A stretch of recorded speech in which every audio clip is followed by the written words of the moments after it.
Último bloque. Espero que durante las semanas que nos hemos acompañado hayan abarcado los contenidos. Bueno, me informaron los colegas que todo se cumplió. Si bien el tema de hoy día no ingresa en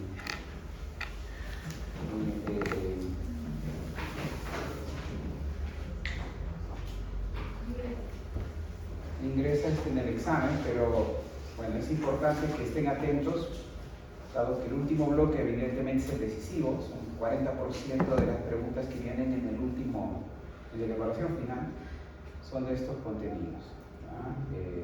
Traten de estar atentos para que podamos hacer una buena introducción, dado que muchos de los conceptos que vamos a abarcar hoy día aplican a los demás grupos de fármacos, ¿no? Antivirales, antiparasitarios, antifúngicos, en fin. Bueno, como es usual, al finalizar la sesión, ustedes a partir de los fármacos seleccionan los óptimos, ¿no? En cualquier situación que se plantee. Aquí, por ejemplo, tenemos 4 casos clínicos cortos, sucintos, pero que sirven muy bien de ejemplo para que ustedes tengan una idea de cómo es que se seleccionan los agentes. En el primer caso, miren, tenemos un niñito que sufre una lesión, ¿no? Jugando, se supone en la comunidad, ¿no? Siempre cuando hablamos de infecciones, no se olviden. En primer lugar es ¿dónde? ¿Dónde fue? Si es en la comunidad, usualmente hablamos de que van a estar involucrados gérmenes sensibles, ¿no es cierto? O sea, que pueden ser atacados con los antimicrobianos. Si hablamos de un entorno hospitalario, eso es distinto, porque ustedes saben que en hospitales hospitalizan pacientes con infecciones importantes, ¿no? Graves, y se llegan a usar incluso antibacterianos de amplio espectro. De modo que si alguien se infecta en un entorno hospitalario, hay la posibilidad de que se traten de gérmenes resistentes, ¿ya? Entonces, como dice ahí, bueno, si vienen los casos y no les puntualiza el lugar, obviamente se asume que es en la comunidad, porque si fuera en un hospital tendría que decirles el caso, eso es evidente. Si en el caso no les dice, estuvo hospitalizado durante el transcurso, es comunitario, ¿perdón? Bueno, al otro día presenta fiebre. Bueno, si la lesión es superficial, una escoriación se define como una lesión superficial, usualmente afecta a la epidermis. Ustedes saben que la piel tiene epidermis, dermis, hipodermis, ¿no? Tejido celular subcutáneo. Fascia, músculo, ¿no? Siguiendo ese orden. Pero una escoriación se define como una lesión superficial, no debería dar fiebre. Entonces el niñito, ¿por qué tiene fiebre? Además, miren dolor y flebosis. ¿Qué significa flebosis? Flebosis significa que se ve rojo, hinchado, se palpa caliente y hay dolor, o sea, signos inflamatorios. Lo curioso es que está alrededor de la lesión. Si la lesión se infecta, porque evidentemente hay esa posibilidad, mucho más en niños que no son muy cuidadosos con sus lesiones, si no son adecuadamente protegidos, pues evidentemente se van a contaminar y puede infectarse. Lo curioso aquí es que esa flogosis se está extendiendo rápidamente. ¿Cómo se explica eso? Que bueno, la piel pues es una barrera extraordinaria, ¿no? Muy eficiente. Ustedes saben que, por ejemplo, los quemados cuando fallecen, no fallecen por la quemadura per se, ¿no? Fallecen por infecciones. Entonces basta que haya una brecha, ¿no? Una puerta de entrada por una alteración, una lesión en la integridad de la piel, ya sabemos que hay susceptibilidad que se produzca una infección.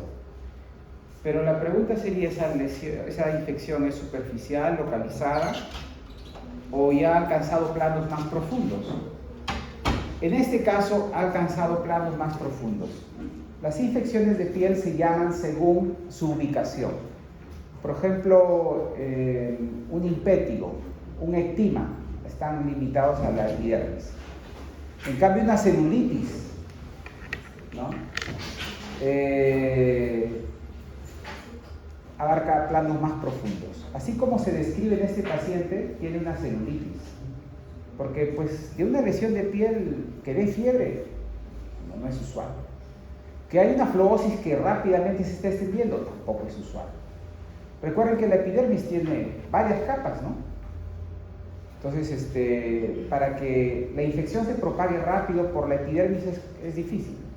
Recuerden que está el estrato escamoso, ¿no? El estrato granuloso, el espinoso, basal, o sea, hay varias capas que rápidamente se extienden. No es posible porque están ahí los desmosomas, ¿no? que dan ese aspecto espinoso. Son uniones muy eficientes.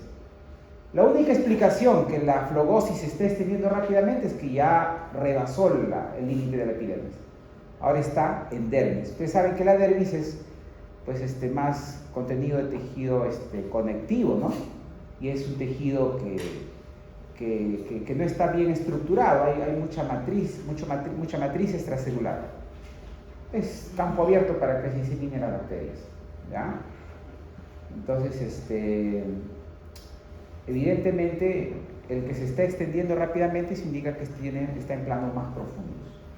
O sea, el diagnóstico de este niñito es celulitis.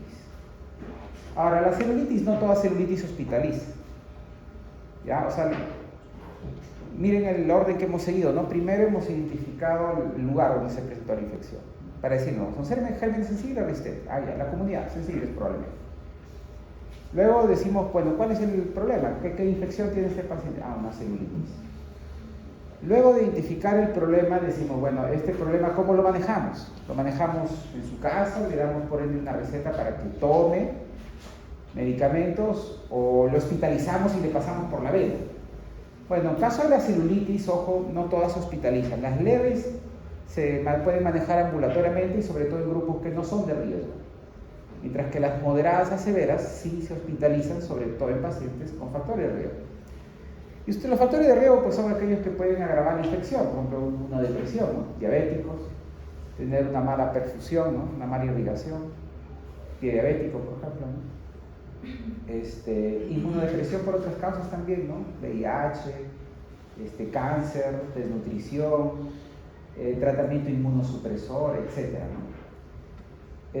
Y también cuando la celulitis está donde hay mucho tejido adiposo, y esto es por ejemplo en mamas, ¿ya? ¿Por qué? Porque recordarán cuando explicamos diabetes dijimos que el tejido adiposo de por sí tiene poca oxigenación. Imagínense que encima se infecte, ¿no? O sea, eso agrava más. Y si está en cara, ¿ya? Entonces miren, la celulitis en cara, en mamas, en pacientes con factores de riesgo, se debe manejar hospitalizando al paciente. Si lo hospitalizamos al paciente, ¿qué se supone que tratamiento le vamos a dar? ¿Oral o intravenoso? Obviamente intravenoso. Entonces miren cómo estamos usando criterios para decir qué le damos. Porque ustedes, por ejemplo, a este niñito podrían decir, no, le voy a dar amoxicilina bioral. No, pues un niño de esta edad, miren, es un grupo de riesgo. O sea, los menores de 5 años o mayor igual a 5 años, ya de por sí son un grupo de riesgo, así no tengan otros problemas.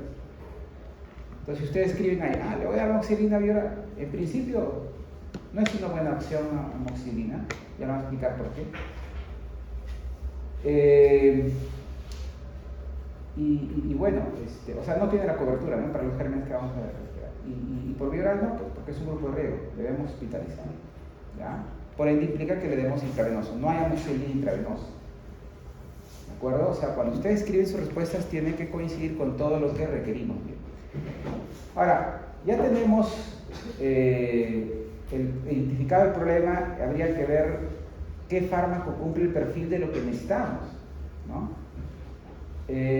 Para definir el fármaco que vamos a prescribir, tenemos que pensar en los tipos de gérmenes que queremos cubrir. ¿Qué gérmenes, ustedes recuerden, por microbiología, están en piel? ¿Qué tipo de gérmenes? ¿Gran positivo o gran negativos? Gran positivos, ¿no es cierto? Sobre todo, ¿cuáles? Streptos y estafilos, ¿no es cierto? Entonces, afortunadamente son los gran positivos, o sea, como grupo, ¿no? Como grupo grande, son los más fáciles de cubrir. La mayoría de antibacteriales no lo cubren. Pero hay varios tipos de gram positivos. En todo caso, ¿cuáles son más sencillos de cubrir entre estrepto y estafilo? Que son los dos principales, ¿no? Estrepto. Pero cuando hablamos de piel, recuerden que está también el estafilo. Staphylococcus aureus, sobre todo, ¿no? Porque hay también Staphylococcus saprofíticos, epidermis, etc. El aureus es el complicado. ¿Ya? Entonces, eso va a restringir bastante nuestras opciones, porque el Staphylococcus aureus, ¿por qué es más difícil que cubrir que los Streptococcus? Porque produce una enzima que degrada a un megagrupo de antibacterianos. Bueno, no megagrupo, un grupo importante, penicilinas. O sea, el Staphylococcus aureus produce penicilinas. Su nombre lo dice. Es una enzima, ¿no? Por eso el término asa, ¿no? El sufijo asa. Y penicilina es una enzima que degrada las penicilinas. Entonces, las penicilinas es un grupo, ya que incluye a las naturales, a las sintéticas, a las antistafilocócicas y a las antistafilocócicas. Y a las anticedomonas también. Bueno, entonces, ¿de cuáles esas? ¿Todas esas penicilinas pueden ser degradadas por esta enzima bacteriana? No todas.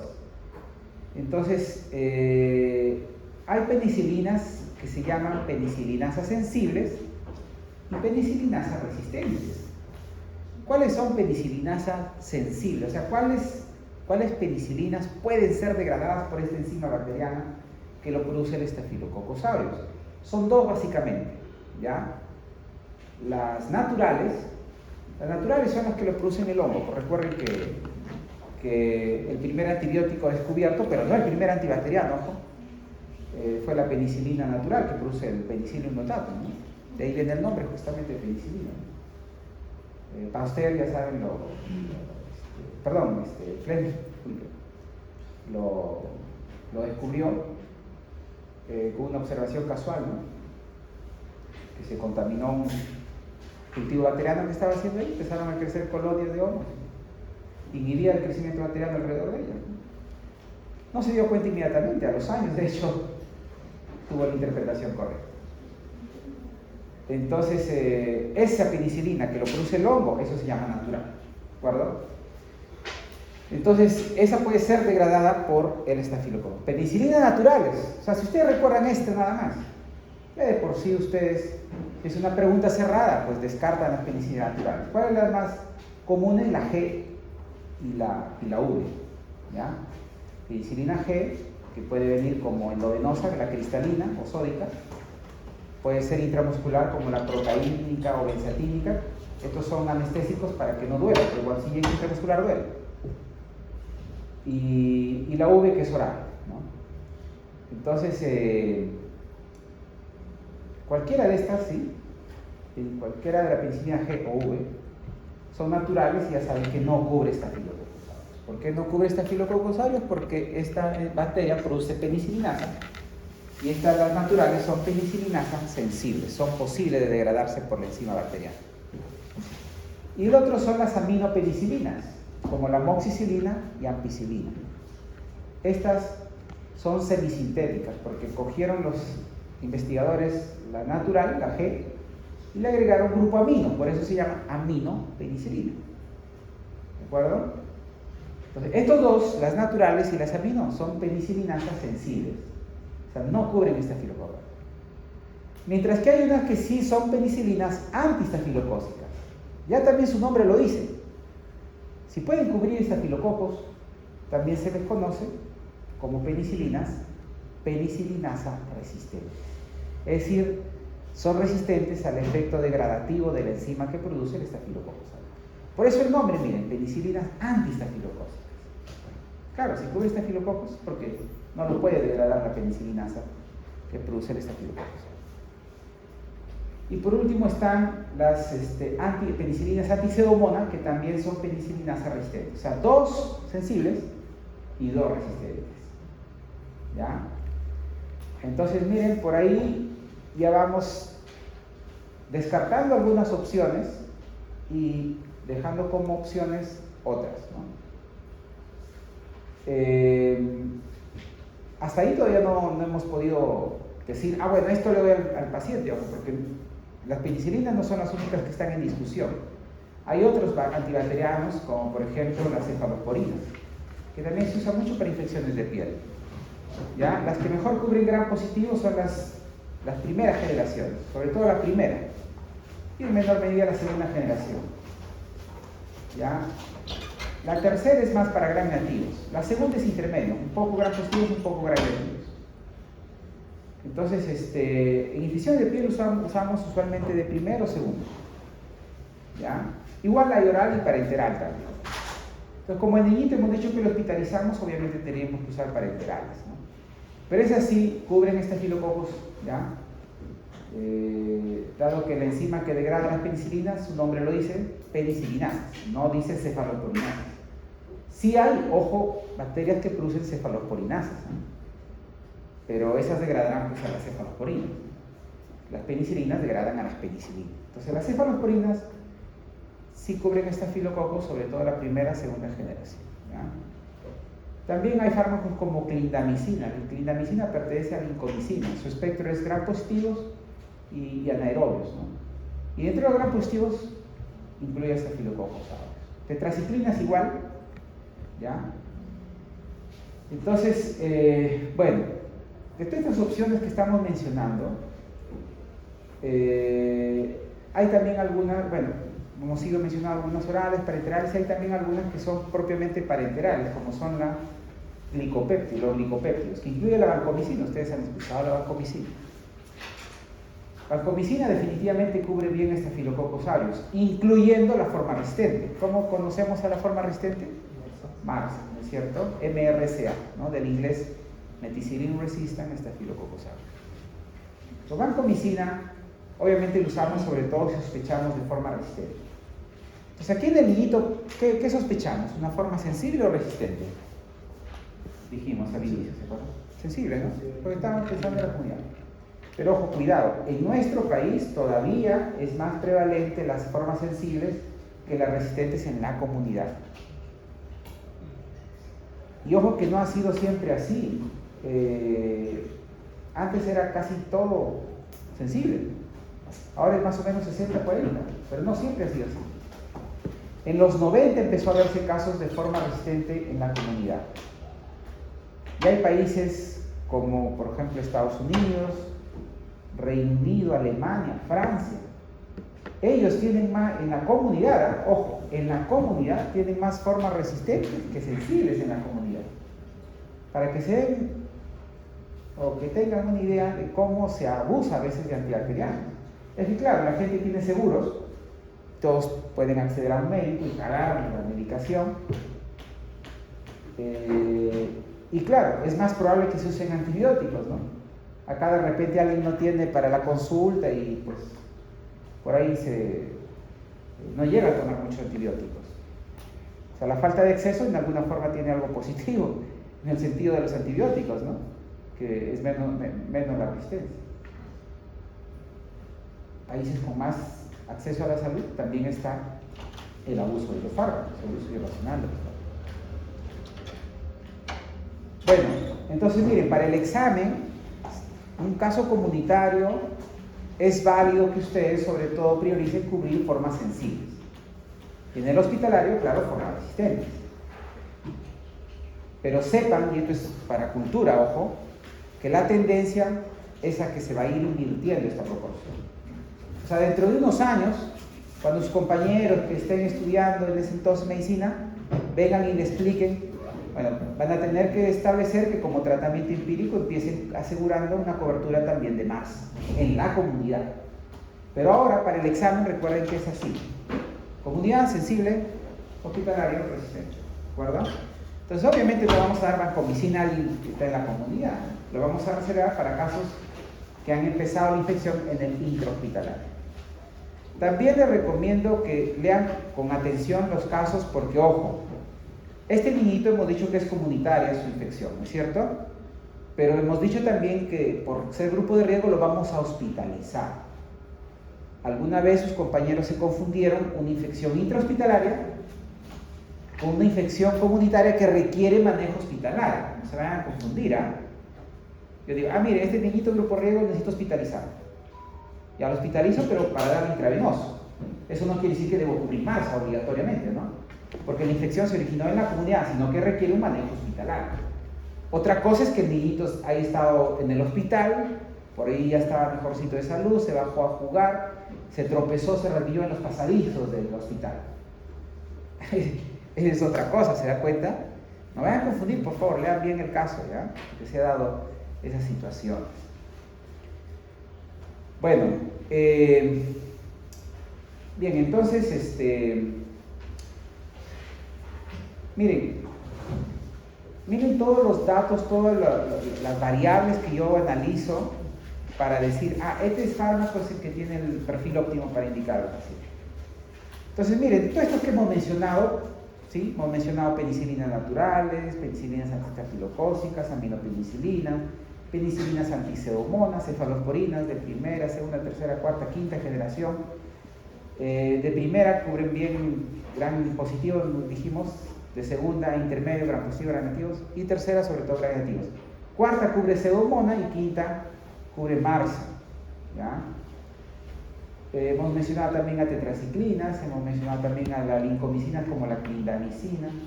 Todos estos que hemos mencionado, todos cubren gran positivo, pero no necesariamente tanto estrepto como estafilo. Entonces, miren, vamos a ir, por ejemplo, comentando de cada uno por qué sí, por qué no le podemos indicar al niñito, ¿ya? Las penicilinas naturales es obvio por qué no le indicaríamos, ¿no es cierto? Porque, ojo, cuando yo doy un tratamiento, empiezo casi siempre, y digo casi siempre, para que tengan una idea, pues probablemente el 98-99% de las veces, casi siempre con un tratamiento empírico. ¿Por qué empiezo con un tratamiento empírico? ¿Y qué significa un tratamiento empírico? Tratamiento empírico significa que todavía no estoy seguro al 100% qué germen es y cómo es su patrón de sensibilidad resistente, pero en base a la información científica apunto a lo más probable y ese es el tratamiento empírico. Porque la contraparte, ¿cuál es? El tratamiento específico. El problema es que el tratamiento específico lo puedo dar después de 3 días de haber cultivado una muestra y que haya crecido el germen y lo haya testado en un antibiograma a qué responde y a qué no. Entonces digo, miren, el germen es este y responde a eso y no a eso. Ese es un tratamiento específico. Pero eso no se puede hacer inmediato. Para eso necesito primero identificar al germen, cultivarlo, que crezca y lo testo con antibacterianos y a ver qué sale. Entonces, esos 2 tratamientos es lo que hay. No hay otras opciones, empírico y específico. Pero a este niñito, miren, que la infección se está extendiendo rápidamente. Y cuando digo rápido, ¿ustedes qué pensarán? ¿En días u horas? En horas nada más, O sea, estos pacientes con celulitis, yo los pasé visita a las 8, le marco dónde está la fluorosis. Vengo más tarde a las 2 horas, ya rebasó ese límite donde lo marqué. Esto es peligrosísimo, puede progresar a sepsis. Entonces yo no puedo, imagínense, esperar 3 días para un tratamiento específico, no puedo. Tengo que darle un tratamiento empírico. Empírico significa en base a lo más probable. Entonces, si esto es comunitario, bueno, lo más probable es que sean los gérmenes mismos de la piel. Ustedes dirán, pero ¿qué tal si por ahí estaba, no puede ser también el tétano, porque hay Clostridium tetani por ahí? Sí, puede haber Clostridium tetani. Si fue un animal que lastimó al bebé o al niño, lo mordió, habría que pensar en los gérmenes de la boca del animal también, ¿no? Pero cuando no hay una circunstancia especial, casi siempre son los gérmenes de la piel, los que ya viven ahí. Porque es como en un concierto, ¿no? ¿Quién entra primero? Los que están adelante de la cola, ¿no? ¿Y quién está adelante de la cola cuando le abren la puerta ahí en la piel? Los gérmenes que viven en la misma piel. Por eso llevaron microbiología, ¿no? Ahí les enseñaron. En pieles sobre todo están gram positivos. En vía respiratoria gram positivos y algunos gram negativos. En vía gastrointestinal sobre todo gram negativos y algunos anaerobios, ¿no? En vía urinaria los gérmenes del mismo tracto gastrointestinal, ¿no? En fin, ¿no? O sea, por eso, pues, como el aprendizaje es constructivista, lo que aprendieron antes sirve para ahora, ¿no? Entonces, en piel ya saben, sí o sí pensar en gram positivos, ¿no? Ahora, si fue por una mordedura, también tendré que pensar que en la boca del animal que hay, Pasteurella de la multosia, por ejemplo, perros, gatos, animales salvajes, hay eso, ¿no? En roedores, por ejemplo, Eikenella corrodes también, ¿no? O sea, muy aparte de la rabia, ¿no? O sea, ¿no? Muy aparte, ¿no? en material, sustancia expuesta a la intemperie, Clostridium tetani, sí, por supuesto, todos esos, ¿no? Pero bueno, sí o sí van a estar en gram positivo siempre en la cobertura, ¿ya? Bien, en lo que tenemos que cubrir. Ahora, del gram positivo, ya ustedes lo han dicho, sobre todo destacan los estreptos y estafilococos. Muy bien, entonces, repasando cada uno de estos grupos que hemos mencionado, ¿por qué no le podríamos dar al niñito penicilinas naturales? Porque la penicilinasa que produce el Staphylococcus aureus lo degrada. Son penicilinasas sensibles. No cubren estafilococos. Cubren un poco estrepto, está bien, pero no estafilo. No es una opción. Lo otro que sigue son las penicilinas, las aminopenicilinas, ¿no? Tampoco, dijimos, son penicilinasas sensibles. Lo degrada la enzima producida por el estafilo. Tampoco, entonces no es una opción.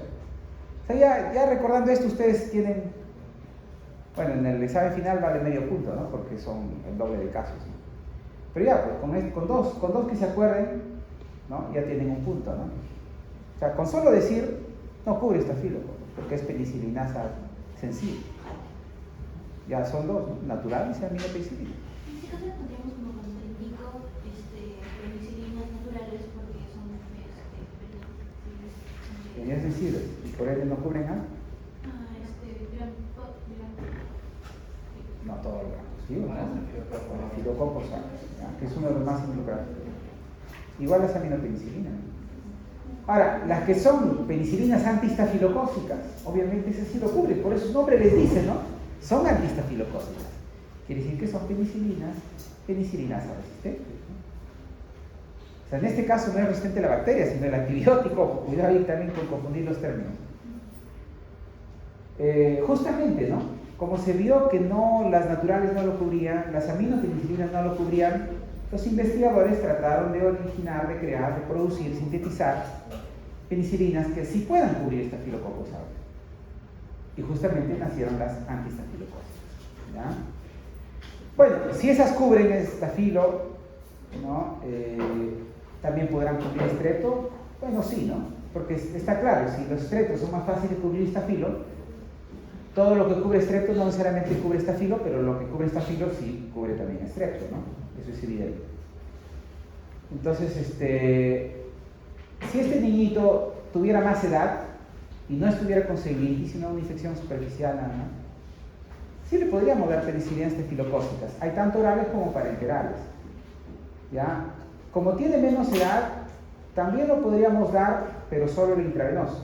¿Cuáles son los orales? Oxacilina, ¿ya? Perdón, diclofenac, disculpen, es oral. Oxacilina es intravenoso. También hay nafcilina que viene oral e intravenoso. Entonces, a este niñito obviamente los orales no le podría dar, ¿no? Si yo lo hospitalizo tendría que darle oxacilina. Pero siempre y cuando, ojo, la tasa de MARSA reportada en la comunidad sea baja. En nuestro país es más baja, por ejemplo, en provincia que en la capital. Si ustedes van a provincia, sí le podrían dar oxacilina. En la capital habría que ver, ¿no?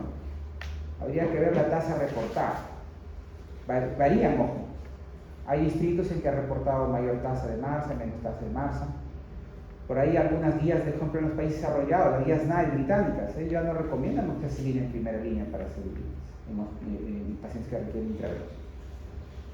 ¿Por qué? Porque ya pues en esos países, ya les he dicho, la tasa de MARSA en la comunidad incluso supera a la sensible. Pero aquí en Perú es al revés todavía, ¿ya? O sea, hay más sensibles que resistentes. Pues por ahí no está mal que pongan oxacilina, no va a estar mal. Porque todavía nuestra tasa es, afortunadamente, más probable que sea sensible que resistente.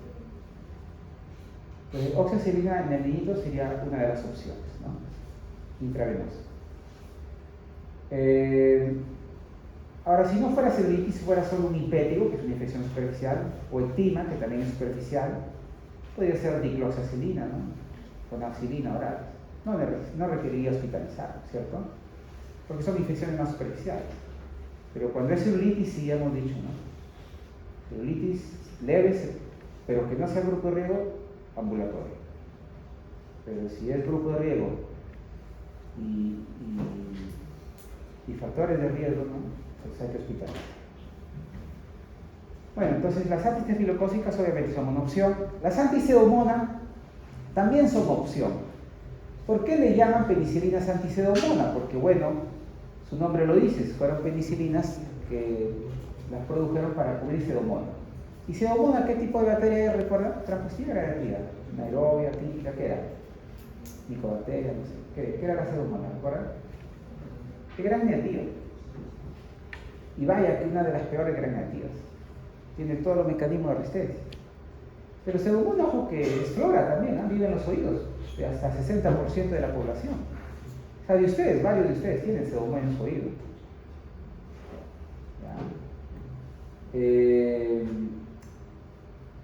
Entonces, pseudomonas, pues, puede ser parte de la flora. El problema es en el entorno hospitalario.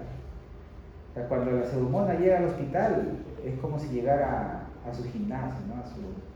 a su centro de entrenamiento, porque empieza a exponerse a otro antibiótico y se vuelve una superbacteria.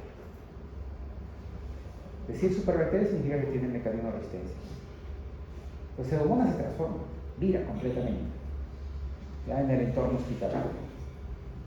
Entonces, es así que no cualquier antimicrobiano se usa con pseudomonas. O sea, con pseudomonas no estamos con miramientos. A pseudomonas le atacamos con todo. ¿Ya?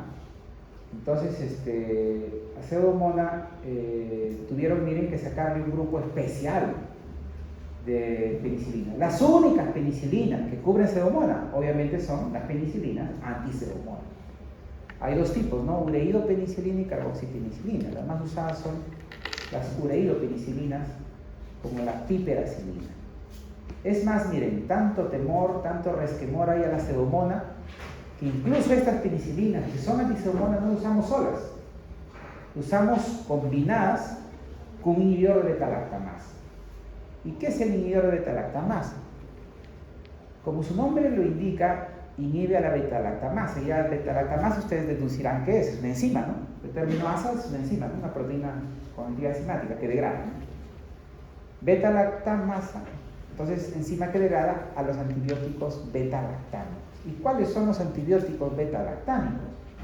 Los beta-lactámicos incluyen los que hemos venido comentando, las penicilinas, ya, todas, ¿no? Incluyendo las naturales, las amino, las antiestafilocócicas y las pseudomonas, todas las 4 tipos de penicilinas que hay. Las cefalosporinas, los carbapenem y los monobactam. Esos 4 se agrupan en un supergrupo que le llamamos beta-lactámicos. ¿Y por qué le llamamos beta-lactámicos? Porque en su estructura tienen el anillo beta-lactámico.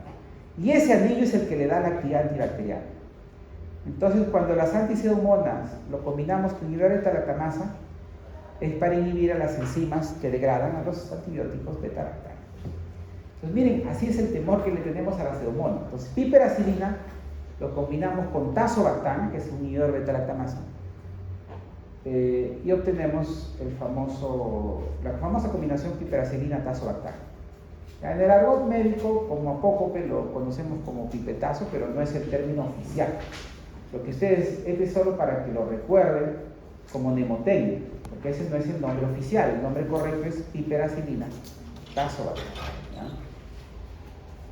Muy bien, entonces, si la pseudomona es tan difícil de cubrir, está de hecho en el extremo de los, en el extremo de los gram positivos, ¿cuáles son más difíciles, más recalcitrantes, más resistentes? Marsa. En caso de la gran negativa, pseudomonas.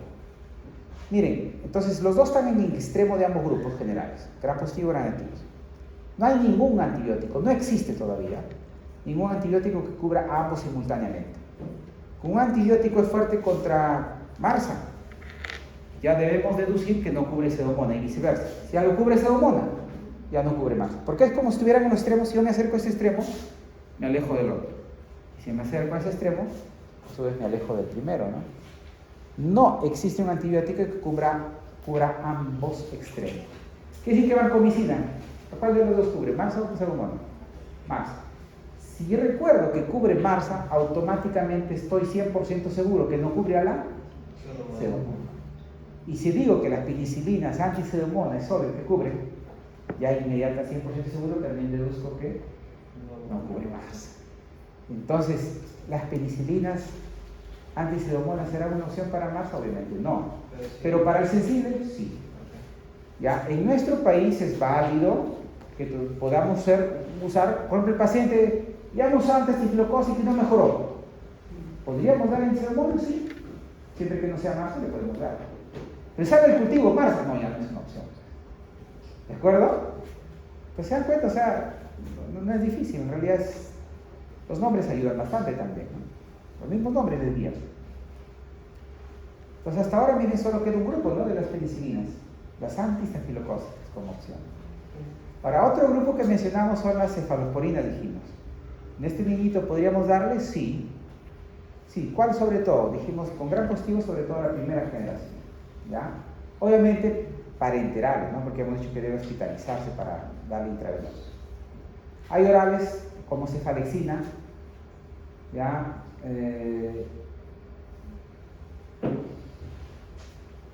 Y hay otros, por ejemplo, cefasolina, cefalotina. Esos son parenterales, ¿no? Estos serían opciones. Se puede dar intravenoso e intramuscular. También son una opción. Porque ¿qué pasa a ver que el niño sea alérgico a las penicilinas, por ejemplo? Si alguien es alérgico a penicilinas, contraindicamos todo tipo de penicilinas. ¿Ya? Completamente, absolutamente.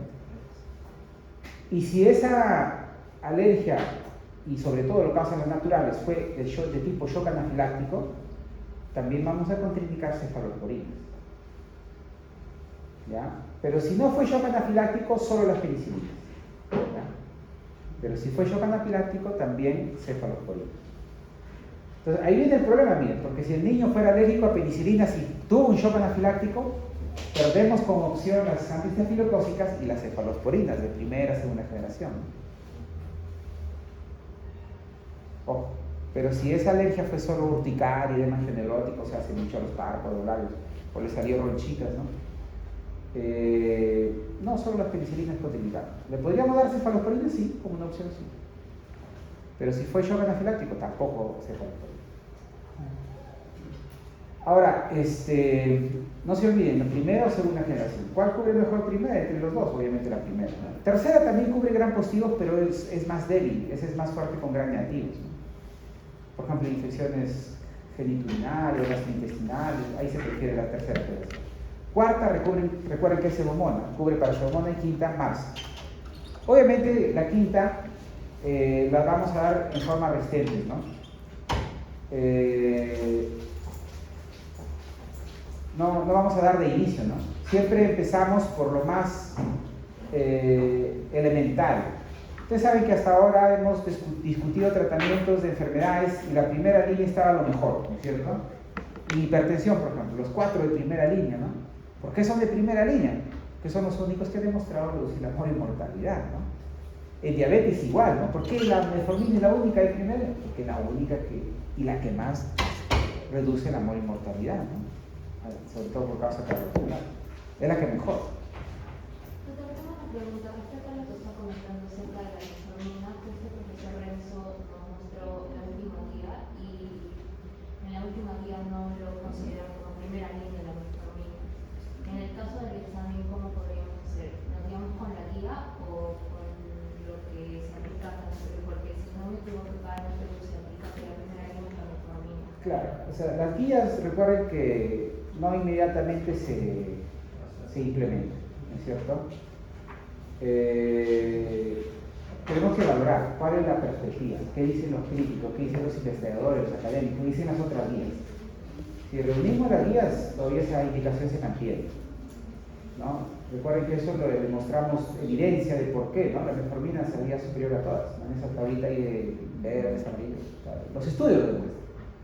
Ahora, cuando salen guías, usualmente incorporan nuevos estudios, ¿no? O a veces son posturas de expertos.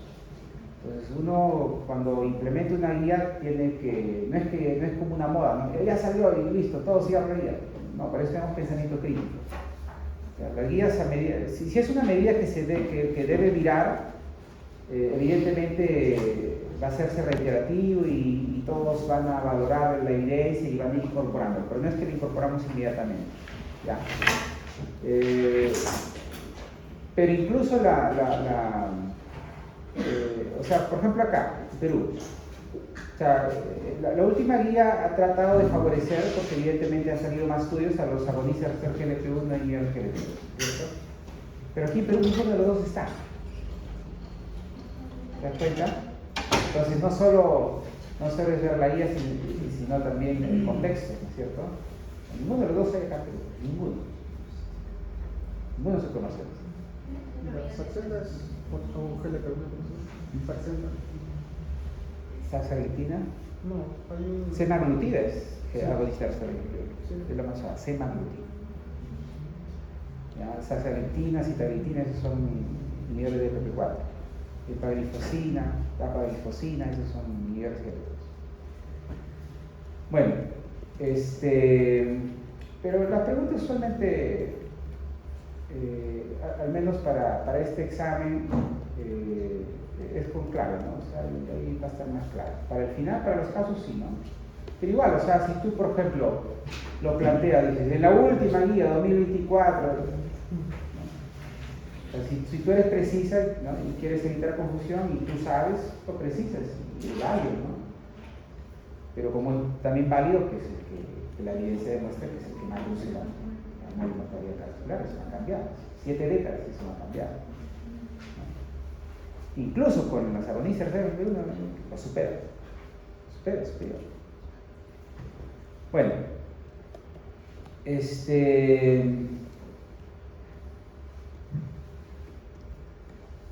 ¿qué más? Ya, entonces ojo, les acoté eso para que ustedes tengan en cuenta que generalmente hasta el bloque 3, lo que está en primera línea es lo mejor. Por ejemplo, de este último bloque, ¿qué es el oxitóxico de primera línea? ¿Cuál es el oxitóxico de primera línea? ¿Cierto? ¿Por qué? Porque es lo mejor y lo más seguro, ¿no? En antibacterianos no es así. ¿Ya? En antibacterianos la primera línea es lo que sí es eficaz, no es que no sea eficaz, pero no es lo más eficaz de todo. Es generalmente eficaz, accesible, disponible, ¿de acuerdo? Y relativamente seguro. En segunda línea, tercera línea, ponemos antibacterianos con más actividad. Son mejores, pero de primera. ¿De acuerdo? Entonces, ojo, en este bloque 4, ya en primera línea no se pone lo mejor. ¿Y por qué les indico eso? Porque, a ver, puede que venga alguien con una infección simple, ¿no? Superficial, sin factores de riesgo, y ustedes ponen, le doy vancomicina. Eso no es uso racional. Y está mal, porque eso deben aprender, ¿verdad? Si no, eso cuando empiecen su práctica van a cometer ese error. Bueno, le van a dar vancomicina, pero luego cuando venga con resistencia a la vancomicina, ¿qué le van a dar?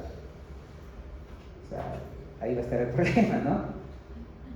Entonces, con antibacterianos, usted sabe que cuando usamos mal un fármaco, un antihipertensivo, bueno, no le pasa nada al fármaco, ¿no? El fármaco sigue siendo el fármaco. Al paciente sí, claro, le pasa, ¿no? Va a tener consecuencias del mal uso. Pero en caso de antimicrobianos, ahí sí está el problema. Un mal uso, un uso irracional, obviamente va a hacer daño al paciente, pero también al fármaco. ¿Por qué? Porque el fármaco va perdiendo actividad. ¿Por qué? Porque va induciendo desarrollo de resistencia. Entonces, ojos, de repente si es una infección de piel, claro, banco sí lo va a cubrir, definitivamente. Pero si el paciente no era de riesgo, no requería manejo parenteral, ¿no? Y bien con eficacia y seguridad lo podían cubrir otras opciones, ¿no? Que no inducen resistencia, entonces o sea, no está bien que ustedes lo hayan puesto ahí, aun cuando sí pueda cubrir. ¿De acuerdo? Ojo, ha habido reclamos así y eso está clarísimo, o sea, uso racional del fármaco, ¿ya? Si no, imagínense, ¿no? Pipetazo para todo el mundo, ¿no? O sea, solo tendríamos que aprender a pipetazo, y no es así, pues, ¿no?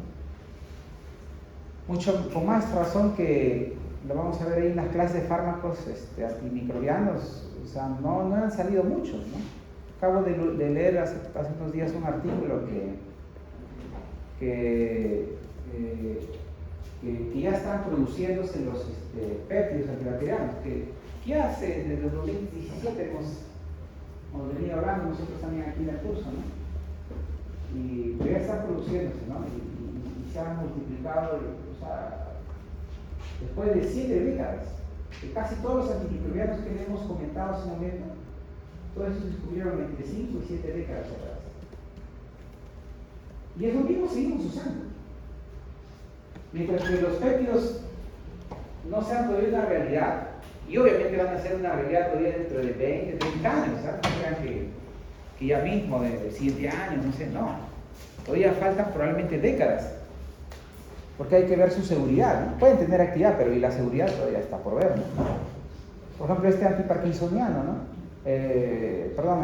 Contra el Alzheimer, ha salido un biológico, ¿no? Un anticuerpo monoclonal, que sí tiene eficacia definitivamente, pero no tiene mucha seguridad. Y la FDA lo ha probado con una figura que jamás ha existido para probar el fármaco. Probablemente ha influido ahí mucho en la parte financiera, ¿no?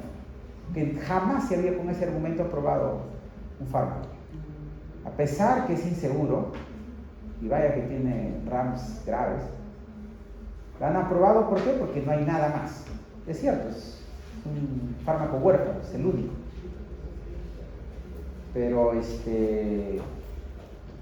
Pero bueno, muy costoso, es eficaz, pero una eficacia que no es pues extraordinaria. O sea, tiene una mejoría del 30%, o sea, ni siquiera la mitad. Y ni siquiera en la funcionalidad, sino en el depósito, ¿no?, de placa. Cuesta muchísimo y tiene serios RAMs, que incluyen muertes. Bueno, en todo caso, fíjense, tenemos que tener siempre en cuenta el uso racional de fármacos, ¿ya? Este bloque, antes de que yo ingresara a la coordinación, este era una clase, creo, una o dos clases. Bueno, yo lo convertí en un bloque por obvias razones, ¿no? Es el grupo de fármacos en que más énfasis se debe hacer en el uso racional, ¿ya? Entonces, cuando ustedes al final escriban sus argumentos, sus respuestas, pues no se trata de que recuerden un super antibacterial, de prescribir para una infección. Eso no es uso racional, ¿no? Eso nos deja sin opciones. ¿Ya? Yo he tenido oportunidad de ver a veces recomendaciones, ¿no?, de colegas, ¿no?, quieren que para una infección simple, ¿no?, ya le den un super antibacterial. Bueno, en el momento se puede prescribir, pero que estén usando y abusando de ese antibacteriano, cuando venga así una bacteria importante y ya no lo cubra, y va a ser el problema. ¿Qué le van a dar, no? Vancomero, ¿no? Por ahí recuerdo un colega para una neumonía que ni siquiera tenía criterio de hospitalización. Vancomero, en clínica, ¿no? ¿Y qué pasa cuando ya no lo cubra? Van primero, listo, no hay más opciones que eso. No hay otra opción. Los carbapenem son tercera línea, de hecho. Los carbapenem, por ejemplo, son los únicos que cubren superbacterias simultáneamente, ¿no? Pseudomonas, productoras de BLE, productoras de AMC, ¿no? Son las únicas, ya lo vamos a ver más adelante, ¿no? Estar dando desde un inicio carbapenem, no es una buena idea. Bueno, entonces regresando al niño, miren, ya hemos dicho que de las penicilinas sobre las antiestelofilocócicas intravenosas son una opción, como la oxacilina o la amoxicilina. De las cefalosporinas primera, segunda generación, pero parenterables, inyectable, poner intravenoso. Si fuera alérgico, bueno, mucho más con anafilaxis, ninguno de los dos. ¿Qué otras opciones tendríamos ahí? Bueno, clindamicina, por ejemplo. Clindamicina es una lincosamina que cubre MARSA y anaerobios, ¿no? Y si cubre MARSA, obviamente cubre al sensible. Y no solo usamos en pacientes que requieren que se hospitalicen, también por vía oral también hay, ¿ya? Clindamicina. El único inconveniente con la clindamicina es que no cubre Clostridium difficile y puede dar diarrea por antibióticos. De hecho, es uno de los que más causa diarrea por antibióticos. La colitis pseudomembranosa, ¿ya? Es el principal inconveniente con clindamicina. Pero clindamicina siempre es opción en alérgicos a penicilinas, ¿ya? Clindamicina, no lo olvides. Incluso cubre MARSA. O sea, es un plus también, ¿no? Si ustedes, por ejemplo, nuestra prevalencia de MARSA ya, como les digo, está cercano, están 60-40, ¿no? En otros países está al revés, ¿no? 60 MARSA, 40. En nosotros poco a poco vamos a ir a estar 50-50. Ya probablemente no vamos a poder dar oxacilina de primera línea, ¿no? O antiestafilocócicas en general. Vamos a tener que empezar probablemente con Clinda, ¿no? Porque ese sí cubre más. Clinda cubre más. No de forma completa, pero sí de forma intermedia. Tetraciclinas también, ¿ya? También es una opción para infecciones de piel. El problema es que no hay oral. En este niñito, en el caso particular de este niñito que dijimos que debemos hospitalizarlo, tetraciclina no le podríamos dar porque no hay intravenoso, solo hay oral. Clinda sí hay, ¿ya? Cefalosporinas también hemos dicho que hay, ¿no? Estafilocócicas, penicilinas, estafilocócicas también. ¿Qué otras opciones entonces aparte hay de Clinda? Si fuera alérgico, ¿no? Aparte de Clinda, tetraciclinas hemos dicho, pero no hay para enterar, no olviden. El cotrimoxazol, cuyo nombre comercial más común es el Bactrim. ¿Ya? Cotrimoxazol es una combinación de sulfametoxazol con trimetoprim, o sea, una sulfonamida que inhibe la síntesis de ácido fólico de la bacteria. Sin ácido fólico la bacteria no podría producir ni aminoácidos ni bases nitrogenadas, o sea, adenina, guanina, citosina, no podría por ende sintetizar ADN ni proteínas. Pues el ácido fólico es una vitamina esencial para la vida, hasta las bacterias procariotas lo necesitan. Entonces, el sulfametoxazol inhibe ese proceso de síntesis y el trimetoprim también la activación del ácido fólico. Pues se combinan los dos para que no haya resistencia y es el que lo conocemos como cotrimoxazol, con nombre comercial más común Bactrim. También cubre gran positivos incluyendo estafilococos y además de forma intermedia MARS. También es una opción en infecciones de piel, pero siempre que no requiera intravenoso, porque solo hay oral. Tetraciclinas y cotrimoxazol solo hay oral. Son opciones si es que se da por vía oral, pero no por vía intravenosa.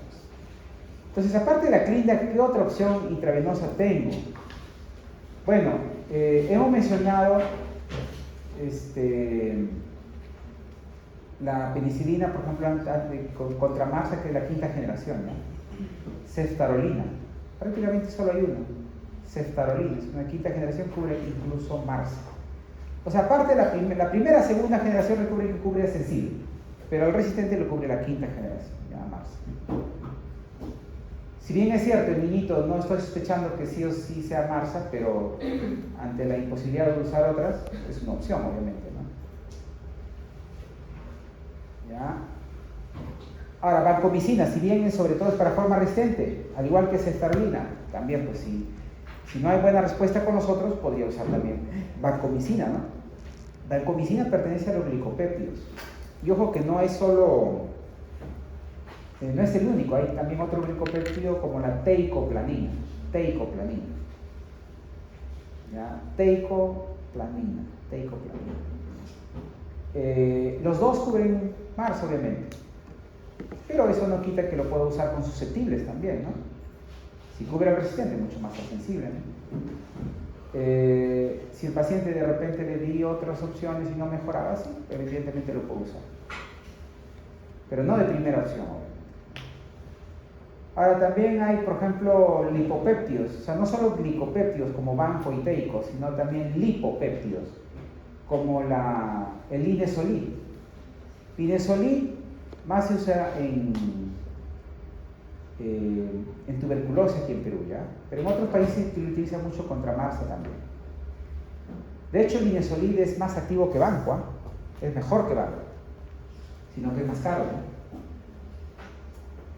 Linezolid también cubre muy bien infecciones de piel y obviamente son opciones de segunda o tercera línea. Wow. ¿Qué más?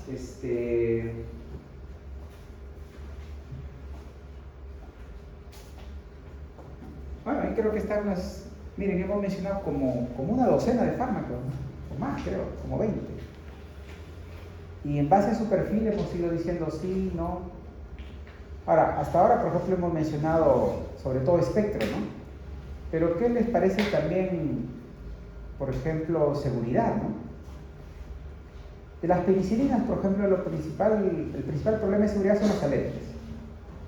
Más o menos entre 8 y 15% de la población es alérgica a la penicilina, sobre todo a las naturales. Por eso cuando indagamos como antecedentes del paciente le preguntamos, señor, joven, no sé, ¿es usted alérgico a la penicilina? Es lo primero. Lo siguiente, a las sulfas. Lo siguiente, a los AINES, porque esos tres son los que más alergias dan. A las penicilinas siempre preguntamos. Y si alguien es alérgico a un tipo de penicilina, es alérgico a todas las penicilinas. ¿De acuerdo? Por lo demás son seguros. Por ahí a veces dan problemas renales, ¿no? Pero por lo general si el paciente no es alérgico, hay pacientes que han recibido 100 millones de penicilinas al día y no ha pasado nada. Por ejemplo, con meningitis o neurosífilis. Así que las penicilinas por lo general son bien toleradas, ¿no? El principal problema son las alergias, sobre todo la anafilaxis, que los que más lo dan son las naturales.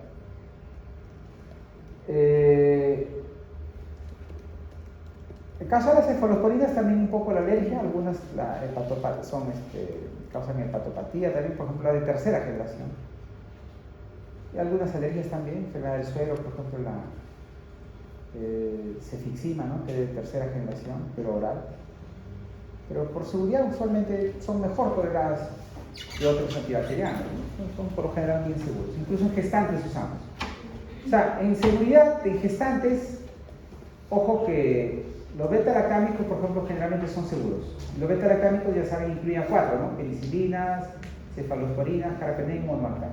Son seguros en el embarazo los beta-lactámicos. ¿Ya? En el embarazo, básicamente, más fácil es aprender cuáles son inseguros que los que son seguros. Los que son inseguros en el embarazo son, por ejemplo, los aminoglucósidos, las fluorquinolonas, ¿ya? El clorafenicol y las tetraciclinas. ¿Ya? Las fluorquinolonas, por ejemplo, producen daño renal, ¿ya? Son también neurotóxicos, cartílago de crecimiento. El caso de los aminoglucósidos pueden dañar el oído del bebé, el riñón también. Caso de la clorafenicol, da el síndrome del bebé gris, el bebé nace con hipoxemia y se ve color grisáceo. Puede dar hemólisis también, ¿no? El clorafenicol puede causar anemia, sobre todo en pacientes con déficit de glucosa 6-fosfato deshidrogenado. Las tetraciclinas dan hipoplasia dentaria, el bebé nace y a los 5 o 6 meses que deberían eclosionar sus dientes no eclosionan. Y si eclosionan pequeñitos, quedan unos dientes muy pequeñitos. También decoloran los dientes. Entonces, todos esos ojos son inseguros en el embarazo, por ende lo contraindicamos. Tetraciclina, fluorquinolona, usualmente de forma absoluta, ¿ya? Excepto en los aminoglucósidos, se contraindican de forma absoluta en el embarazo, excepto en bartonelosis grave, aguda, o sea, la forma febril, aguda. ¿Ya? En caso de clorafenicol también se contraindica absolutamente en gestantes, excepto en tuberculosis resistente. ¿Ya? Tuberculosis resistente sí podemos usar fluorquinolona. En caso de clorafenicol lo contraindicamos de forma relativa. O sea, no se usa menos que el beneficio superior al riesgo. ¿Qué casos, por ejemplo, lo podríamos usar en fiebre tifoidea? Hay formas extraintestinales de fiebre tifoidea que podrían matar. Ahí lo podemos usar. Bartonelosis incluso también, por ahí se podría usar. Para darle sabor. Y tetraciclinas, también de forma relativa lo contraindicamos en el embarazo, es decir, no se usa menos que el beneficio superior al riesgo. Y por ejemplo, ¿cuándo lo podríamos usar en una gestante? En neumonía típica. Ahí pues no hay muchos antibacterianos que cubran bien atípicos. Gérmenes atípicos se llaman porque causan neumonía típica y a su vez no colorean como las gram negativas. Todos los atípicos son gram negativos, pero no colorean como las gram negativas. Requiere dentición especial. Ahí encontramos, por ejemplo, micoplasma, neumonía, ¿no? Legionela, rickettsias, ¿no? Clamidia, neumonía. Causan neumonía típica. Son gram negativas, pero no colorean como gram negativas. Y además causan neumonía típica. Por todas esas razones, atípica. ¿Ya? Entonces, imagínense una gestante con neumonía típica, que obviamente es posible, ¿no? No hay muchas opciones. Fluorquinolonas no le podemos dar. Macrólidos, sí, eso es la primera línea. Macrólidos, primera línea para neumonías atípicas. Pero supongan que la paciente tenga un problema cardíaco, no le podemos dar macrólidos. Y como está gestante, tampoco fluorquinolonas. ¿Qué nos queda ahí? La única opción, tetraciclina. Y si ustedes me dicen, no, pero está gestando. Sí, pues, pero es una contraindicación relativa. Es decir, no le damos a menos que el beneficio supere el riesgo. ¿De acuerdo? Entonces, bueno, hay esas circunstancias. ¿Sí?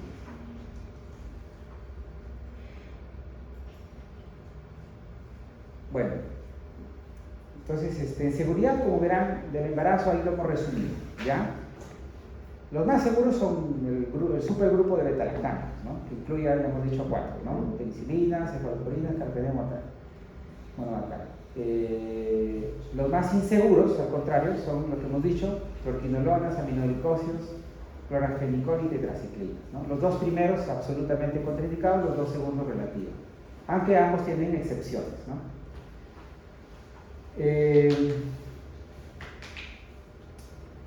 Bueno, hay también fluorquinolonas, o sea, las fluorquinolonas solamente han cubrido gram negativas, por eso se han preferido su uso en infecciones gastrointestinales y urinarias.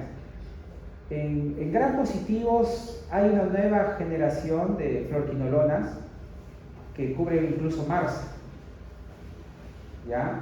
Entonces, no llega todavía al Perú, pero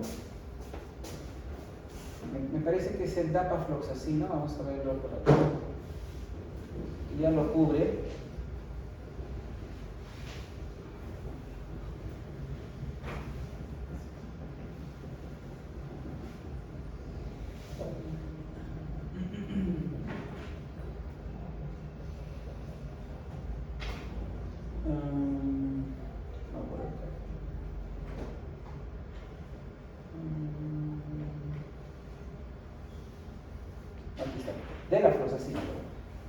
De la floxacina. Es la primera fluorquinolona que cubre MARSA. De la floxacina.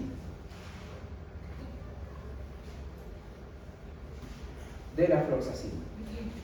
Ahora, suponiendo que aquí ya hay de la floxacina en el Perú, suponiendo, ¿no? Que ya llegó al Perú. ¿Lo podríamos dar al niñito que requiere un manejo intrahospitalario? Sí, es intravenosa. Pero a ver, las fluorquinolonas están contraindicadas en menores de 6 años. ¿Por qué? Porque pueden afectar el cartílago del crecimiento. ¿Ya? Sin embargo, ¿qué contraindicación es? Relativa o absoluta. Recuerden que absolutas jamás vamos a... Aunque en algunos casos ya hemos visto que hay excepciones, ¿no? Pero generalmente se indica jamás. Y relativa es que no lo usamos a menos que el beneficio supere el riesgo, ¿no? Bueno, de la floxacina... en un menor de 6 años es de forma relativa. La fluorquinolona se contraindica de forma relativa en menores de 6 años. No es de forma absoluta, ¿ya? De forma relativa. Si un niñito, evidentemente, supongamos, viene una sepsis, a partir de la celulitis hizo una sepsis. Y ya el resto, pues, o tiene intolerancia, o no sé, alguna contraindicación hay. Y tenemos de la floxacina, sí le podríamos dar. Infecciones graves, beneficio supera el riesgo, sí, podría ser una opción. Porque la contraindicación, reitero, de las fluorquinolonas en menores de 6 años es relativa, no es absoluta. Muy bien, entonces ahí sí, miren, hemos hablado. Ahora, ¿qué pasaría si, por ejemplo, si es una infección intrahospitalaria? Ahí sí tendríamos que empezar cubriendo MARSA, recuerden.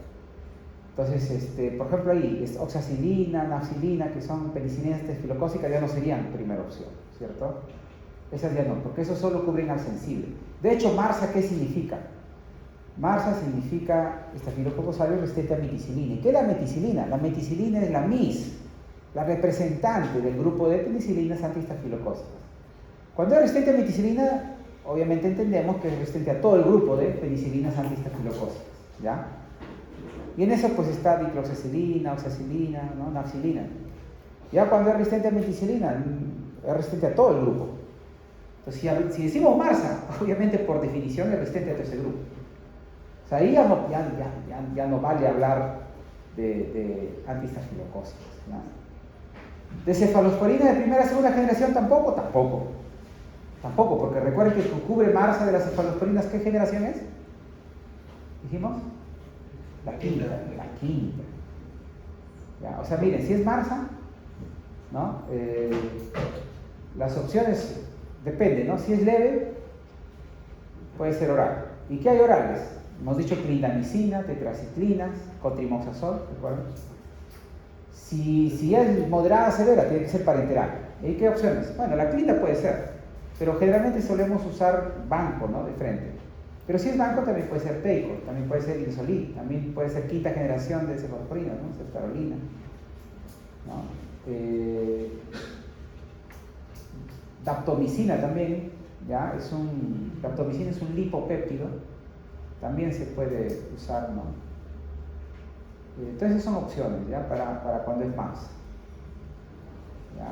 Ojo que MARSA, insisto, no es sinónimo de usar banco, de frente, porque hay pacientes, ustedes saben, que están postrados en el hospital y empiezan a desarrollar escaras, ¿no? Pero no desarrollan pues de la noche a la mañana una escara. Usualmente, ¿cómo empieza? Con una infección superficial.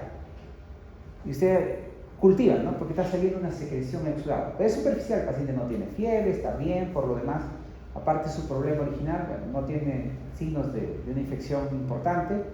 Es una infección, digamos, localizada, un impétigo por sí, ¿no? Pequeñas ampollitas ahí que drenan un líquido mielicérico, ¿no? Amarillento. Cultivan y sale MARSA. Oh, ya banco de frente. No necesariamente, ¿eh? Banco no, o sea, MARSA no es sinónimo de usar banco, por favor. Hay incluso cremas que o sea, antibacterianos tópicos que cubren MARSA. Por ejemplo, retapamulina. Por ejemplo, ácido fucídico, cubren MARSA. Mupirocina de forma intermedia incluso, que es barato y acá muchos lo tienen en el MIS. O sea, es posible tratar de forma tópica MARSA. O sea, no es sinónimo necesariamente de banco. Hay tópicos que cubren MARSA, hay orales que cubren MARSA, ¿no? Los tópicos ya hemos dicho, ácido fucídico, retapamulina son los más eficaces, mupirocina parcialmente. Vía oral, clinda, micina, tetraciclinas y cotrimoxazol, como orales que cubren MARSA. Y por intravenoso, obviamente, vancomicina, teicoplanina, linezolida, atomicina y quinta generación de cefalosporinas, la ceftarolina, ¿no? Todos esos cubren MARSA, ¿de acuerdo? Entonces, si el niño se hubiera lastimado en el hospital, así lo cubriríamos, ¿de acuerdo? Ahora, si hubiera sido una mordedura, dijimos, recuerden que hay que cubrir los anaerobios y gérmenes que tienen los animales. Pasteurella está en presencia en animales y anaerobios. Entonces, ¿qué usamos para tratar, por ejemplo, una infección o prevenir también? Ojo, se recomienda que se haga profilaxis de mordeduras de animales. ¿Ya? O sea, no solo se trata si ya se infectó la mordedura, se da antes para prevenir la infección, ¿ya? Entonces, ¿qué antibacteriano? Bueno, en una mordedura, ¿no? Obviamente van a estar los gérmenes de la piel, porque el animal muerde a través de la piel, ¿no? Y va a arrastrar gérmenes de la piel, pero también va a inocular sus propios gérmenes que están en su saliva, en sus secreciones, ¿no? ¿Qué está en la boca de los animales? Hemos dicho Pasteurella. ¿Y qué es Pasteurella multósida? Una gran negativa. O sea, miren, cambia ya el espectro que tengo que cubrir, ¿no es cierto? Porque en el niñitos básicamente hemos enseñado gram positivos, ¿no? Cubrir de gram positivos, sobre todo estrepto y estafilo. Pero si es una mordedura, ahora hay que cubrir también Pasteurella, que es una gran negativa, ¿sí? O sea, gram positivo, gran negativa como Pasteurella, y anaerobios, ¿ya? Como peptostreptococcus. Muy bien, entonces, ¿qué antibacteriano me cubre todos estos gérmenes? La combinación de una aminopenicilina con inhibidor de beta-lactamasa. Usted dirá, ¿pero qué no dijimos que las aminopenicilinas no cubren estafilococos? Claro, por sí solas no cubren. Pero si lo combinamos con un inhibidor de beta-lactamasa y una penicilinasa, es un tipo de beta-lactamasa. ¿Por qué? Porque los beta-lactámicos, dijimos, incluyen penicilina, cefalosporinas, carbapenems, monomarcano. Entonces, una penicilinasa es un tipo de beta-lactamasa. Y si yo tengo un fármaco que inhibe a todas las beta-lactamasas, eso incluye a la penicilinasa, ¿no? Entonces, amoxicilina, clavulanato o ampicilina surfactant son las dos combinaciones más usadas en mordedura. ¿Ya? En mordedura, caninas, o de gatos, o de animales silvestres también. ¿Ya? Entonces, miren cómo cambia la cobertura, ¿no? Fíjense. Cómo cambian mis decisiones también, por supuesto, ¿no? ¿Qué antibacteriano? Muy bien, el siguiente caso es de un paciente de una infección respiratoria. Paciente de 68 años, con tos, flema, herrumbrosa, significa como herrumbre, como óxido. ¿Qué lo da ese aspecto a la flema? Un sangrado.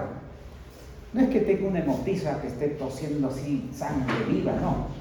Son por sí los microsangrados, sangra poquito ahí donde está infectado, inflamado. Y eso mancha la flema, ¿no? Disnea, sensación de falta de aire, dolor en emitoras derecho, o sea, en un lugar específico. Eso hace alusión a que hay un foco inflamatorio, ¿no? Por 2 días. La presión está baja, miren. ¿Ya? Menor de 90-60 es hipotensión. La diastólica está baja. El pulso está a 102. La temperatura está con fiebre, evidentemente. Fiebre es a partir de 38 o más. Saturación de oxígeno 96. ¿Ya? Uno podría decir, bueno, no está desoxigenando. Pero si consideramos que su frecuencia respiratoria está en más de 30, eso indica severidad. Y imagínense que estuviera respirando entre 12 a 20, que es lo normal. Tendría menos oxígeno. O sea, uno lo interpreta también de acuerdo a la frecuencia respiratoria. Está con tendencia a ser hipoxemia. Con 32 por minuto, está manteniendo ahí a raya, ¿no? Menos de 95 es anormal. Matidez. Cuando es algo hueco suena timpánico. Cuando es algo mate sólido suena mate. Miren la diferencia. Como yo golpeo aquí a nivel de la pata, es como si fuera algo sólido. Pero si golpeo aquí en el tablero es como si fuera hueco. Miren la diferencia en el sonido. Mate, timpánico. ¿De acuerdo?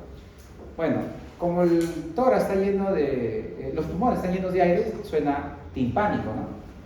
Pero cuando hay secreción suena mate. Hay ineremitoras. Soplo tubárico, cuando hay secreciones se vuelve turbulento el paso del aire y eso suena como un soplo tubárico. O sea, no suena así como una brisa, sino, ¿no? Soplo tubárico. Crépitos, por presencia de secreciones, ¿no? Hay una vibración ahí al paso del aire, eso indica presencia de secreciones. Todo es en donde, en el tercio medio del emitórax. ¿Qué está ahí? El lóbulo medio derecho. No hay lóbulo medio izquierdo, ¿no? Por el corazón solo hay 2 lóbulos en izquierdo. El lóbulo medio derecho.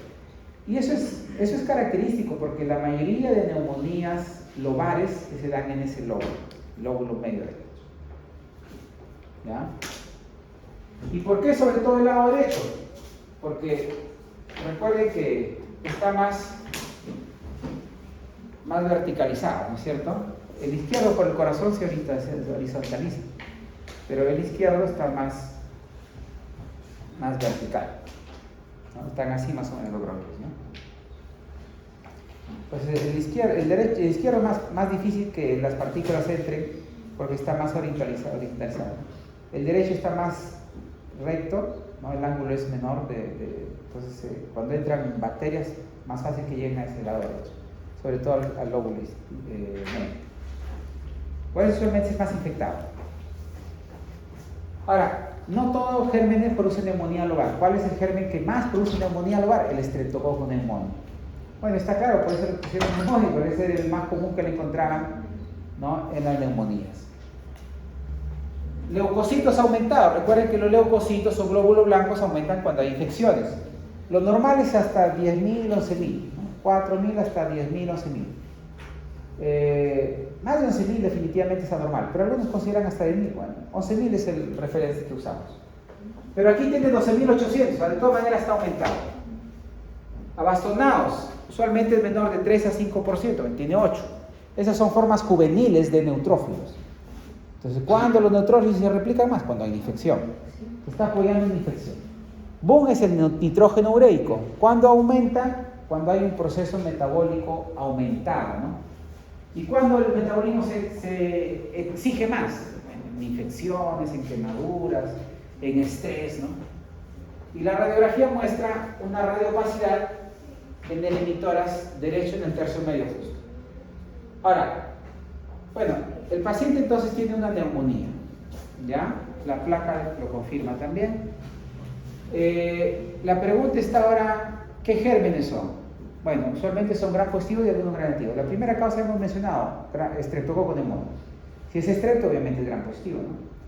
Segunda causa es Haemophilus influenzae, que es un gram negativo.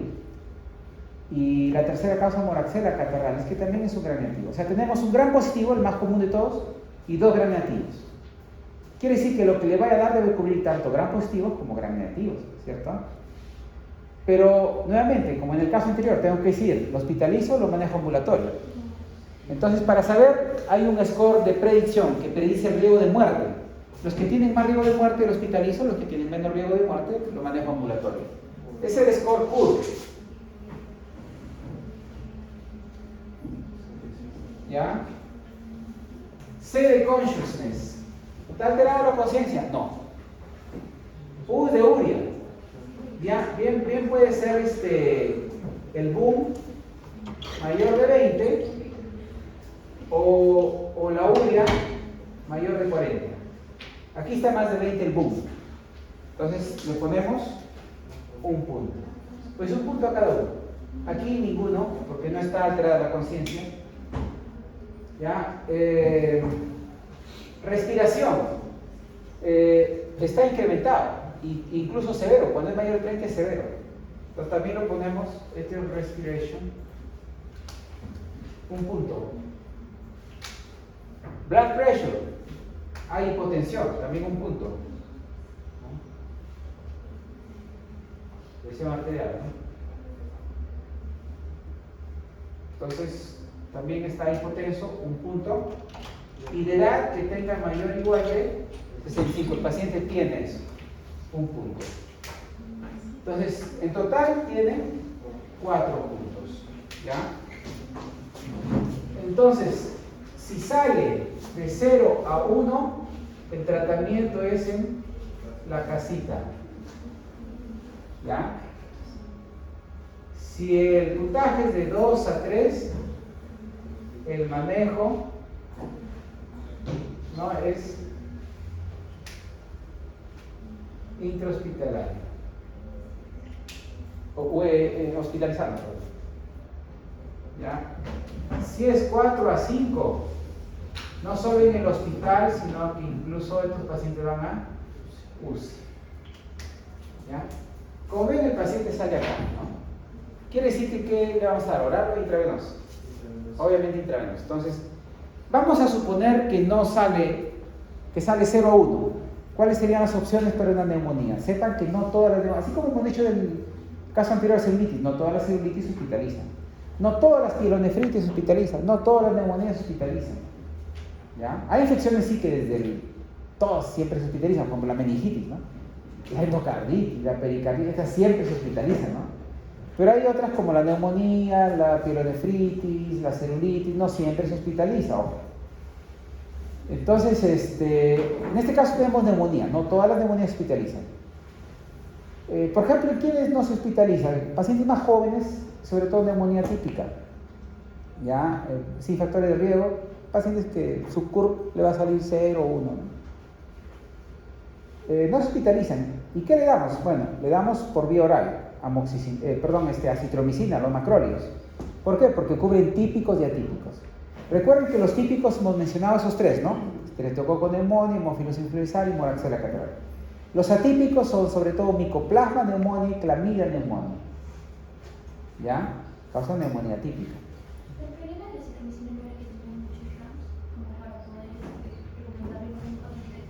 No, básicamente es cardiotóxico, pero la mayoría de guías te recomienda macrólidos.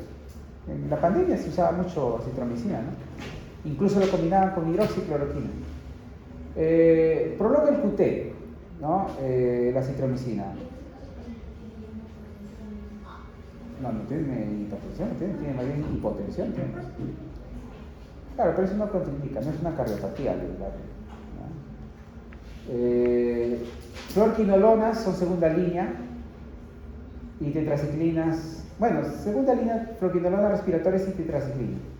Cuando decimos fluorquinolonas respiratorias no nos referimos a todas las fluorquinolonas, ¿no? Porque hay fluorquinolonas que salieron primero como ciprofloxacino, norfloxacino, ¿no? O floxacino, pero no cubrían bien estreptococo neumónico, entonces tuvieron que salir unas que sí lo cubren, a esas les llamamos respiratorias. Básicamente son dos, levofloxacino y moxifloxacino. ¿Ya? Entonces, ojo aquí, primera línea, macrólidos. En algunos países se recomiendan todavía aminopenicilina, ¿no? Como amoxicilina, ampicilina. Aquí en Perú no es muy razonable eso porque son muy abusados estos fármacos.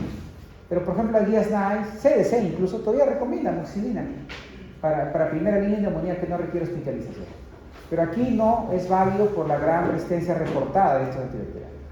Muchas veces se agripan, se resfrían, que son virales, van a la botica y ¿qué le dan? Amoxicilina. Así que aquí no es razonable dar amoxicilina para una neumonía que no requiere hospitalización. Ahora, los macrólidos, hay 3 también de los más usados. Son más, pero en Perú solo hay 3. Claritromicina, acitromicina y eritromicina. Eritromicina tiene corta vida media y da mucho espasmo porque tiene efecto motilina. En el capítulo de digestivo lo habrán visto, ¿no? Que es un procinético, ¿no? Porque activa los de motilina. Y claro, si se estimula la peristalsis, obviamente causa espasmos, ¿no? Es el que más rango gastrointestinal da de los macrólidos. Caso de la citromicina es el que más prolonga el QT, es el más cardiotóxico. Claritromicina es intermedio en todo. Entonces, muchas de las guías, incluyendo las que le hemos puesto en la PPT, mencionan a claritromicina antes que a citromicina, ¿no? Entonces, bueno, es opción. Pero el paciente no tiene cardiopatía, bien puede ser acitromicina. Si no hay problema cardíaco, no hay problema. Puede ser acitromicina. Bueno, eritromicina sí no se suele usar para infecciones respiratorias. Es más, se usa para infecciones gastrointestinales, ¿no? Causadas por gérmenes susceptibles. Sobre todo en diarrea inflamatoria. Ahí el macrólidos también sirve. Bueno, entonces, ya saben, primera línea macrólidos y neumonía que no requiere hospitalización. Segunda línea fluorquinolonas respiratorias o tetraciclina. Pero eso sí es que el paciente no requiere hospitalización. En este caso sí requiere hospitalización por el CURP 65. ¿Qué le indicaríamos entonces acá? Bueno, un antibacteriano que cubra gram positivos y gram negativos, hemos dicho, ¿no? Porque el primer es Streptococcus pneumoniae y el segundo y tercero, Haemophilus influenzae moraxera, que son gram negativos. Esos son los típicos. En ese caso, la cefalosporina de tercera generación se puede usar, ¿ya? Ceftriaxona, ¿no? Ceftazidima, ¿no? Tercera por sobre segunda generación. Tercera por sobre segunda generación. Sí, tercera, en neumonía sí. Neumonía sí, es tercera generación. De piel sí es primera, segunda generación. En urinarias también puede ser, ¿no?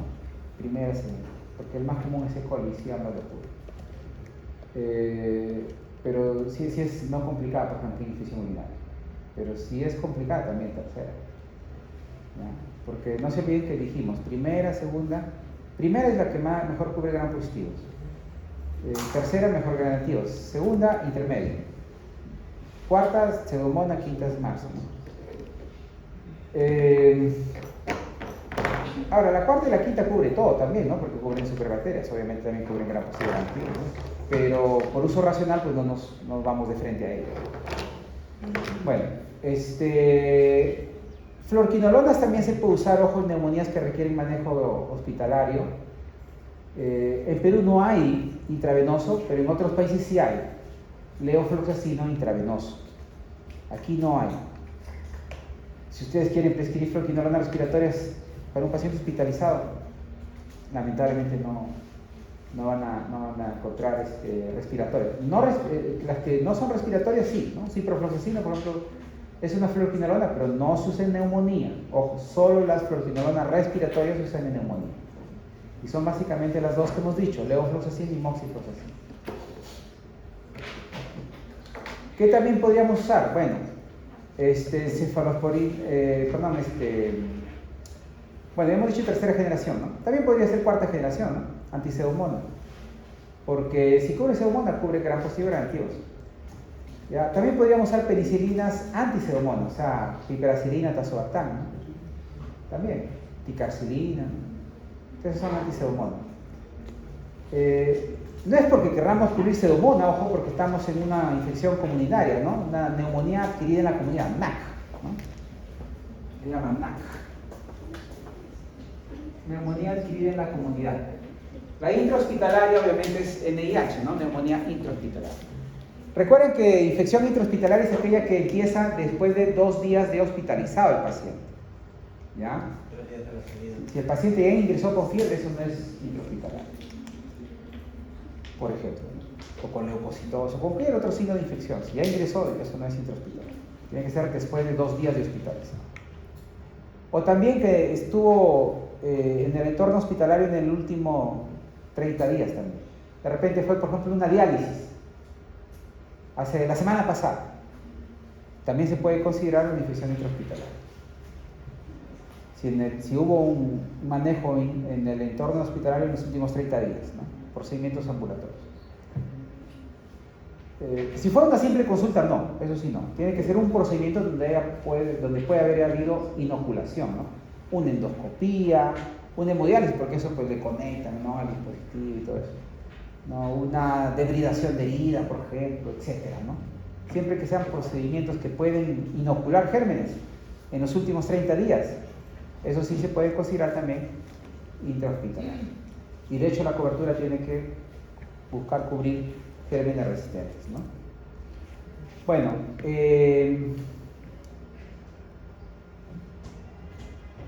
tenemos también, entonces, miren, el problema ahí es ¿qué pasa, por ejemplo, si fue un atípico y si requiere hospitalización? Ahí estamos en problemas. Porque, ojo, cefalosporinas no cubren atípicos. O sea, los únicos que cubren atípicos son, hemos dicho, macróleos, fluoroquinolonas respiratorias y tetraciclinas. ¿Qué pasa en un paciente que debe hospitalizarse y estamos en Perú y aquí no hay fluoroquinolonas intravenosas? Bueno, se le coloca una sonda y se le administra por ahí vía oral. ¿Ya? Si queremos cubrir típico y atípico.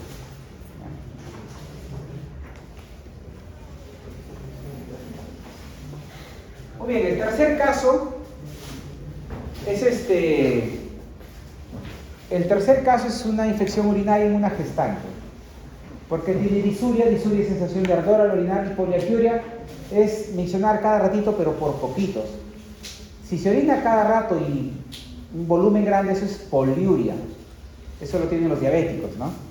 Tanto diabetes mellitus como insípida. Ellos miccionan cada rato, pero harto volumen. Cuando hay una infección urinaria por irritación, pacientes tienen ganas de miccionar cada rato, pero no es en cantidad, sino en frecuencia nada más. ¿Ya? Bien, puño percusión lumbar. Eso significa que yo percuto así haciendo puño en la parte del lumbar, donde están los riñones. Si está inflamado va a ser un dolor severo. Como ven, aquí está negativo. A ver, si llegaron encima interrumpiendo y... No, pues ya llegaron tarde, pero en silencio, ¿sí? Estamos por terminar. Entonces, si tiene una puñopercusión lumbar negativa, quiere decir que no es una pielonefritis, sino es una infección baja, una cistouretritis. Las cistouretritis generalmente son itus no complicadas, mientras que las pielonefritis pueden ser complicadas. Digo pueden porque no siempre. ¿Cuándo se llama una ITU complicada? Cuando hay algún factor que puede agravar la infección. Por ejemplo, tener cálculos, tener tumores, tener obstrucción, tener sonda colocada, ¿no? Sonda vesical, etc. malformaciones también, ¿no? Duplicación de uréter, mala implantación de uréter, ¿no? Fístulas, qué sé yo. Algo anatómicamente anómalo también. Eso automáticamente le llamamos ITU complicado. Entonces, una ITU no complicada, ¿cómo se trata? Cuando es baja, sobre todo, ¿no? O sea, sin considerar que sí es gestante, ojo, esto es general. La primera línea de tratamiento usualmente son nitrofurantoína o fosfomicina.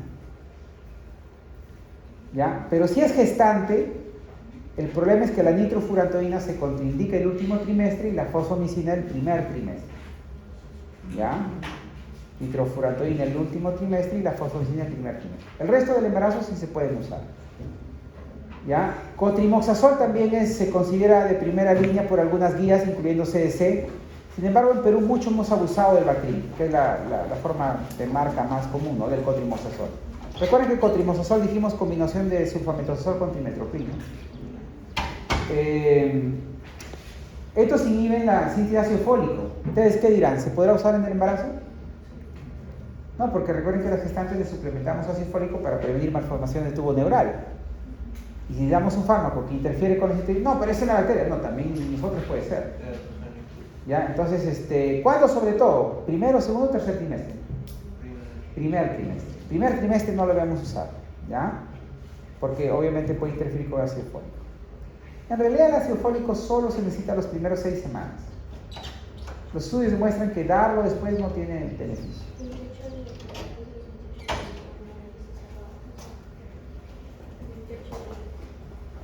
Hasta las 6 semanas, si tú no has empezado tu ácido fólico hasta las 6, antes de las 6 semanas, no tiene beneficio. Hay un gran estudio de la OMS y cuando lo das todo el embarazo, no es solo hasta las 28 semanas, hasta el final del embarazo. Pero debes empezarlo a usar antes de 6 semanas para que haya beneficio, si no, no va. Bueno, entonces la contraindicación es solo el primer trimestre, ¿ya? Ahora, fluorquinolonas es segunda línea en no gestantes, pero en gestantes ya hemos dicho que están contraindicados, ¿no? La fluorquinolona, recuerden que es una contraindicación absoluta en el embarazo, excepto en tuberculosis resistente, que no es el caso, por supuesto, ¿no?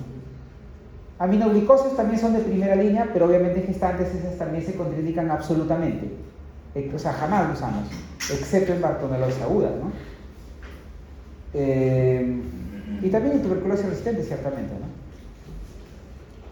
Pero no estamos en esa figura, ¿no? Entonces aquí, absolutamente en ITU, nunca vamos a usar aminoglicosas gestantes ni fluorquinolonas, ¿ya? Porque no están incluidas en las excepciones, la ITU. Pero en no gestantes sí, esas son de segunda línea, ¿no? Entonces, una gestante, ¿qué podríamos usar? Bueno, cefalosporinas son seguras. ¿Ya? Penicilinas también. Por ejemplo, amoxicilina, pero combinado con inhibidor de talactamasa. Porque recuerden que las aminopenicilinas sobre todo cubren gram positivos. Y algunas gram negativas, pero no todas, ¿no? E. coli cubre, pero parcialmente, ¿no? Proteus, ¿no? Pero se prefiere combinarlo con inhibidor de talactamasa para que sea una cobertura completa. Porque, ojo, las aminopenicilinas solo cubren de forma intermedia algunas gram negativas, no todas. Su fuerte de las aminopenicilinas son gram positivos. Ahora, obviamente, como segunda, tercera línea, pues penicilinas anticedomona, ¿no? Cefalosporinas de cuarta generación, ¿no? Carbapenems también, aunque más de tercera línea, sí, también son opciones en ITU, sobre todo si hay factor de riesgo, ¿no? Imagínense una diabética, ¿no? Con una pielonefritis, ahí sí podemos usar carbapenems, ¿no? Evidentemente, ¿no? Pero no de primera instancia, ojo, o sea, tratamos de respetar las líneas siempre, ¿no? En gestantes, pues básicamente en ITU es evitar fluorquinolonas y aminoglicosis, ¿ya? Por lo general. Y las otras que hemos mencionado, pero en determinado trimestre, ¿no? Bueno, por último, diarrea. No todas las diarreas son infecciosas y no todas las diarreas infecciosas son por bacterias. De hecho, las diarreas, ¿en qué grupo son más frecuentes? En menores de 6 años. De hecho, son la primera causa de muerte y mortalidad en menores de 6 años. Y sobre todo, ¿cuál? El rotavirus. ¿Y por qué muere el paciente? No por la infección, por la deshidratación. Entonces ténganlo en cuenta, ¿ya? Entonces, no, de hecho la mayoría de diarreas no requieren antibacterianos. Pero incluso todas las diarreas bacterianas tampoco requieren antibacterianos. Solo hay un tipo de diarrea bacteriana que requiere antibacterianos, son las diarreas inflamatorias. ¿Y cómo sabemos que es inflamatoria? Porque hay signos de invasividad. Porque ustedes saben que ahí están viviendo constantemente bacterias, y no por eso estamos con fiebre todo el tiempo, ¿no? ¿Cuándo hay fiebre? Cuando las bacterias invaden, vencen la barrera de la mucosa entérica. O sea, infecciones invasivas que han producido lesión de la mucosa colónica. ¿Ya? Cuando vencen, cuando lesionan, hay fiebre. O sea, un paciente con diarrea y fiebre ya de por sí es un indicativo de invasividad. Pero no suficiente, ¿eh? Necesitan más signos. ¿Qué otro signo, por ejemplo? Diarrea con sangre. No, ya si sale sangre es obvio que hay una lesión. Diarrea con moco, a veces no hay sangre, pero sí moco. El moco es, así como en la piel a veces que se infecta vemos pus, el equivalente en gastrointestinal es el moco. Entonces, en niños pequeños a veces se ve en abundante presencia de moco, se manda al laboratorio, sale ahí gran cantidad de leucocitos. Entonces es un signo de reacción inflamatoria en ese se llama eso. ¿Ya? Entonces también está a favor de invasividad. También tenesmo, una sensación de pujo constante. A veces el paciente va y ya defecó, pero siente que quiere defecar más y ya no puede.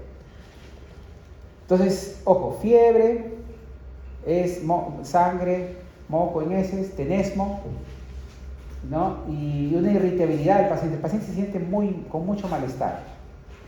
¿Ya? Y si son niños pequeños, lloran y lloran y lloran. Entonces, todo eso en conjunto indica invasividad y ahí sí justifica dar antibacterianos. Pero incluso esta regla general tiene sus excepciones. Por eso, miren, quiero que se imbuyan bien esta idea. No toda diarrea bacteriana requiere antibacterianos, solo cuando es inflamatorio. Ya hemos dicho los signos de inflamatorio.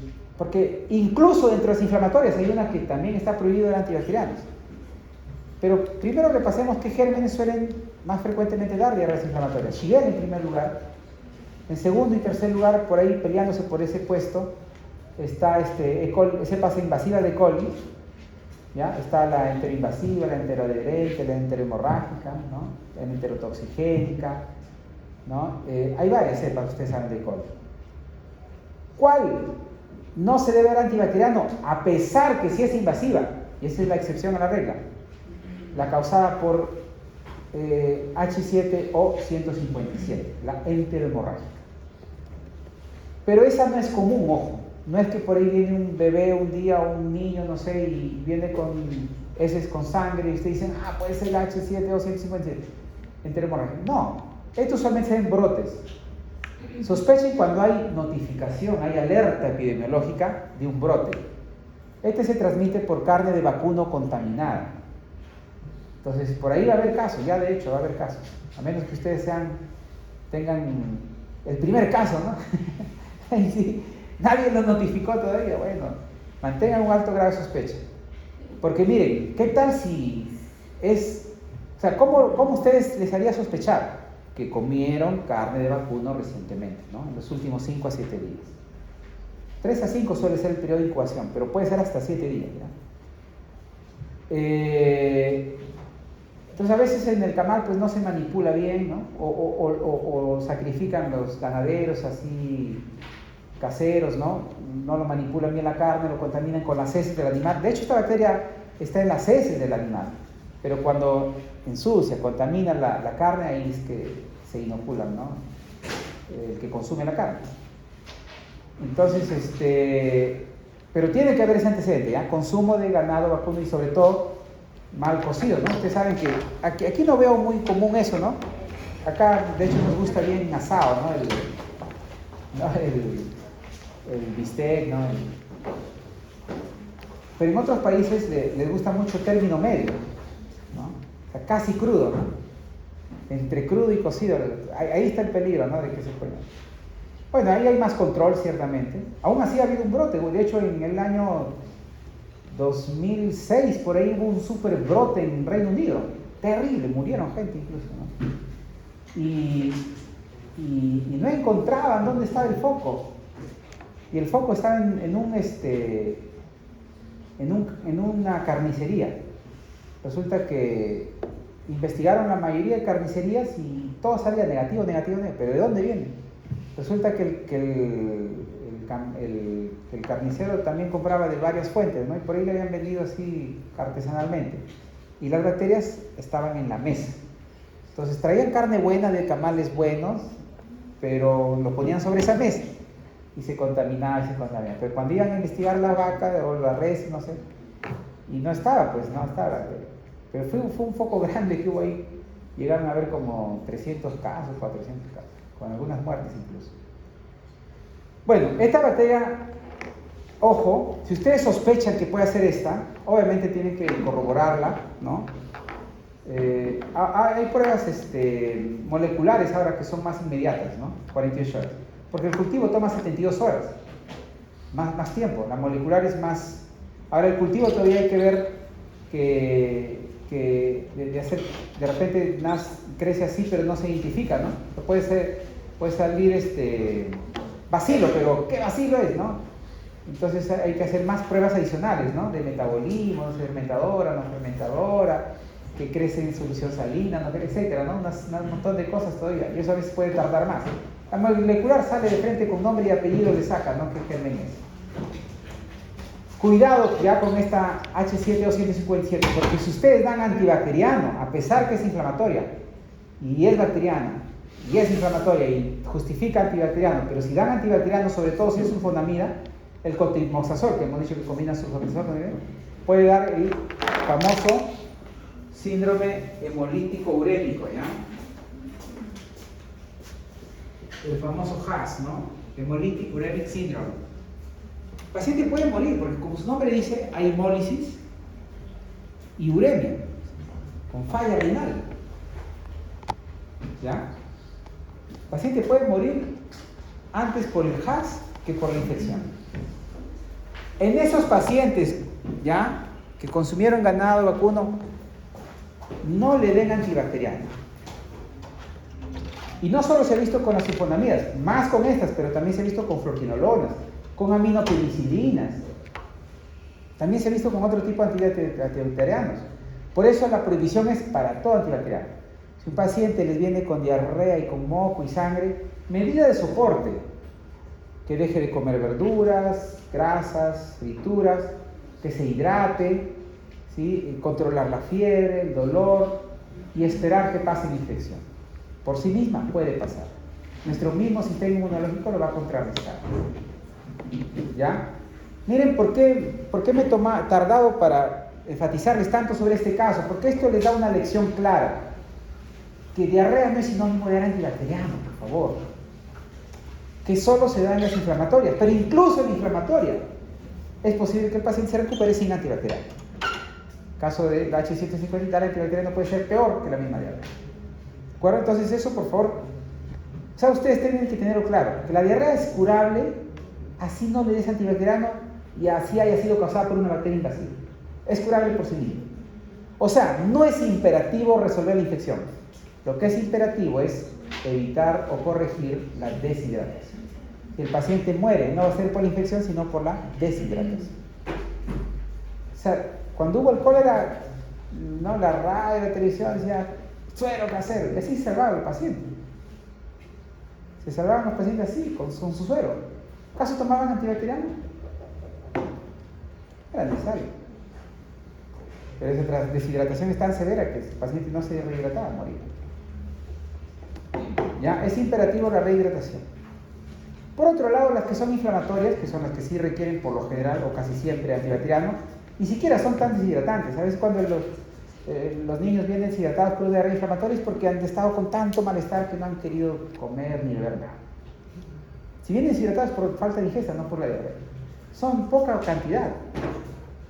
En cambio, las más deshidratantes, curiosamente, son las más mortales, pero las menos peligrosas desde el punto de vista de infección. Pero son más mortales por la deshidratación. Por ende, la medida terapéutica principal es la rehidratación. ¿De acuerdo? Listo, entonces, en este caso la niñita sí tiene signos inflamatorios, miren, fiebre, heces con sangre, tenesmo, etcétera, de irritable, pero está hidratada, claro, eso es lo usual. Sí, lo usual. No suelen deshidratar porque son poca cantidad las inflamatorias. Y tiene dolor, claro, porque hay inflamación, ¿no? ¿Cómo lo tratamos? Como Shigella, Campylobacter jejuni y cepas invasivas de coli son las causas más frecuentes. ¿Cuál de esas tres nos dan más problemas? La Campylobacter jejuni. ¿Cuándo sospechar de Campylobacter jejuni? Sospechar de Campylobacter jejuni en quien ha consumido carnes de ave mal conservadas. Bueno, aquí en Perú comemos más pollo que en China, por per cápita, ¿no? Per cápita. Obviamente en cantidad no, porque es uno de los países más poblados del mundo, pero per cápita significa por persona, ¿no? Y hay tanta pollería, ¿no? Por todos lados, y no todos venden, pues, porque no todos preparan bien, ¿no? Entonces, no todos son preferidos. Así que a veces se les queda y lo conservan mal. A ustedes seguramente alguna vez les habrá tocado. Llegaron ahí cerca al huesito y ya no sabía bien, o estaba mal cocido y el olor, ¿no? Entonces, a mí me pasó eso hace años, una vez en Rocky, ¿no? Que supuestamente una cadena, ¿no? Le reclamé, me cambiaron. Eso pasa porque lo conservan mal y lo conservan muchos días. En teoría, pues no debería estar conservado. O sea, el problema no es tanto que esté congelado, podría estar congelado. Hay pollo que llega de China y ha navegado 2 meses, ¿no? El problema está en que lo sacan, lo descongelan, no hubo gente, lo pusieron ahí ensartado, todo, pero no inmediatamente lo cocen, ¿no? De acuerdo a cómo va saliendo lo van cociendo. Y lo vuelven a congelar y ese es el problema. Si de un inicio no lo descongelan, pues que siga congelado, no hay problema. Pero el descongelarlo, congelarlo, ahí se va, ¿no? Putrefactando. Porque las células se lisan, empiezan a descomponer. Y la bacteria se vuelve un caldo de cultivo. Y también cuando lo sacan, pues se contamina. Bueno, cuando vayan a una pollería hay 2 posibles gérmenes, ¿no? Si no consumieron mayonesa y solo fue el ave, bueno, y si tiene diarrea inflamatoria el paciente, obviamente sospechan en Campylobacter. Pero si es una diarrea acuosa y consumieron mayonesa, es salmonela, ¿no? Hay varias salmonelas, ¿no? Ahora la causa más común de diarreas por salmonela es por Salmonella sp, o sea, en general, varias especies. Pero antes eran comunes epidemias por Salmonella typhimurium, ¿no? Que causaba la fiebre tifoidea, que incluso puede causar, o sea, la salmonela puede causar diarrea acuosa, pero diarrea inflamatoria también. Y esta vive en las cloacas de las gallinas.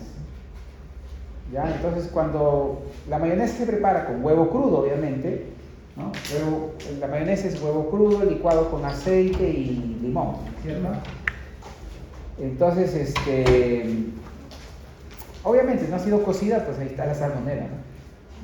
No vayan a pensar que es por los restos fecales, ¿no?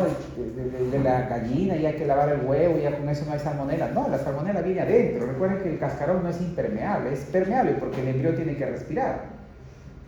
Entonces, no hay forma de quitar la salmonela lavando el huevo, ¿no? La única forma es de tratar a la gallina, ¿no? Para que deje de ser portadora de salmonela, ¿no? Por eso en estas industrias que hay, ¿no? De Calera y otras marcas, ¿no? Están monitorizando, constantemente toman muestras, ¿no? Bueno, entonces, presa bajo la salmonela puede dar de las 2 diarreas, ¿eh? Diarrea acuosa, que es lo más usual, casi siempre, y diarrea inflamatoria también, como en la fiebre tifoidea, la especie Typhimurium. Lo bueno es que este solo se presenta en brotes o epidemias. No, por ahí cualquier pollería no va a haber tifoidea, pues no. Eso usualmente se presenta en brotes o epidemias. Antes sí era común, ¿no? Pero ahora ya no tanto, ¿ya? Es más en brotes y epidemias. Ahora lo que más común es Salmonella sp, y eso sobre todo da acuosa. Entonces, ahí también la medida principal es rehidratación. Pero Salmonella sí puede causar fiebre, ¿ya? Puede causar fiebre. Fiebre de bajo grado, por lo general. Fiebre de bajo grado se llama aquella debajo de 39. Igual la medida principal es, ojo, rehidratación. Cuando en una diarrea acuosa que se sospecha sea bacteriana, sí debo dar antibacteriano. Cuando las heces son más de 6 o más cámaras por día, o rápidamente deshidratadas. Ahí sí. ¿Ya? Se da antibacteriano y también se da un antidiarreico. ¿Recuerdan cuáles son los antidiarreicos? Esto lo he visto en este bloque, ¿no? ¿Cuáles son? Agonistas opioides, ¿no es cierto? Agonistas opioides. Loperamida es el que más se usa, ¿se acuerdan? 2 miligramos cada 8 horas. ¿No? Bueno, se puede usar hasta 12 miligramos diarios. Rara vez se requiere tanto.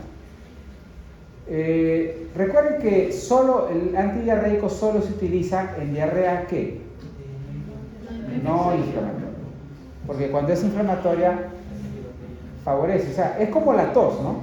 Cuando hay flema, no se le debe dar antitusígeno, esa flema se acumula, ¿no? Favorecer su expectoración, ¿cierto? Igual es en la diarrea inflamatoria. La diarrea inflamatoria no suele ser deshidratante, ¿ya? Así que ahí por ende no necesita antidiarreico, porque la única razón del antidiarreico no es que el paciente ya no tenga diarrea, porque no hay nada que acorte la diarrea. Bueno, sí hay una sola cosa que demostrar acortar la diarrea, el zinc en menores de 6 años, ¿no? Acorta entre 1 a 2 días la diarrea, el zinc. Es el único. También diarrea acuosa, o sea, generalmente no es bacteriana, ¿no? Por rotavirus. Pero después el antibacteriano no acorta la duración de la diarrea, sí la severidad, ¿ya? Por ende, y el antidiarreico tampoco acorta la diarrea, solo reduce la severidad. Por ende, uno no da un antidiarreico para que el paciente ya no vaya al baño. Uno da antidiarreico para que el paciente no se deshidrate. Por ende, eso solo lo damos en diarreas acuosas. En diarrea inflamatoria, por doble razón, no se da. Uno, porque pueden parar la infección, y otro, porque no se necesita. No suelen ser tan deshidratantes. Listo. Entonces, como hemos dicho, el más difícil de cubrir es el Campylobacter, ¿no es cierto? Es el más resistente. Shigella cubre bien macrólidos, o sea, claritromicina, acitromicina, eritromicina, ¿ya? Y ese también cubren E. coli, o sea, cubierto E. coli también, pero no Campylobacter. Campylobacter también lo cubre. Disculpen, esto lo cubre los tres, ¿sí? Macrólidos. ¿Por qué macrólidos se prefiere? Porque cubre Shigella, cubre E. coli y también cubre Campylobacter. En cambio, fluorquinolonas, que mucho a veces en las goticas le dan ciprofloxacino, norfloxacino, leofloxacino, no, tengo diarrea, ya, tome esto, ¿no? Esas cubren, Shigella sí cubren.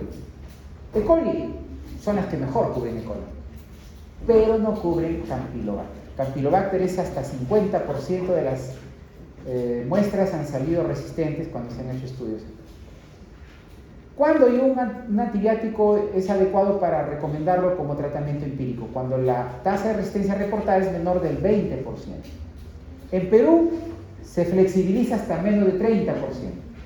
La OMS, acorde a esta coyuntura en muchos países como el nuestro, ha dicho, bueno, 25%. Pero no se olviden que lo ideal es que esté por debajo de 20%. Ya 50 es mucho, o sea, yo no puedo dar un tratamiento empírico sabiendo que la mitad de cepas son resistentes. De hecho que no. No obstante, ustedes todavía podrían tomar decisiones al respecto, miren, porque si bien en la comunidad se ha reportado, ¿qué pasa con un paciente que, por ejemplo, supongan ustedes que de hecho no se ha reportado tanta resistencia, pero el paciente toma antibiótico todo el tiempo? Hay pacientes así, ¿eh? Yo encuentro a menudo pacientes así. ¿Suele tomar antibióticos? Sí.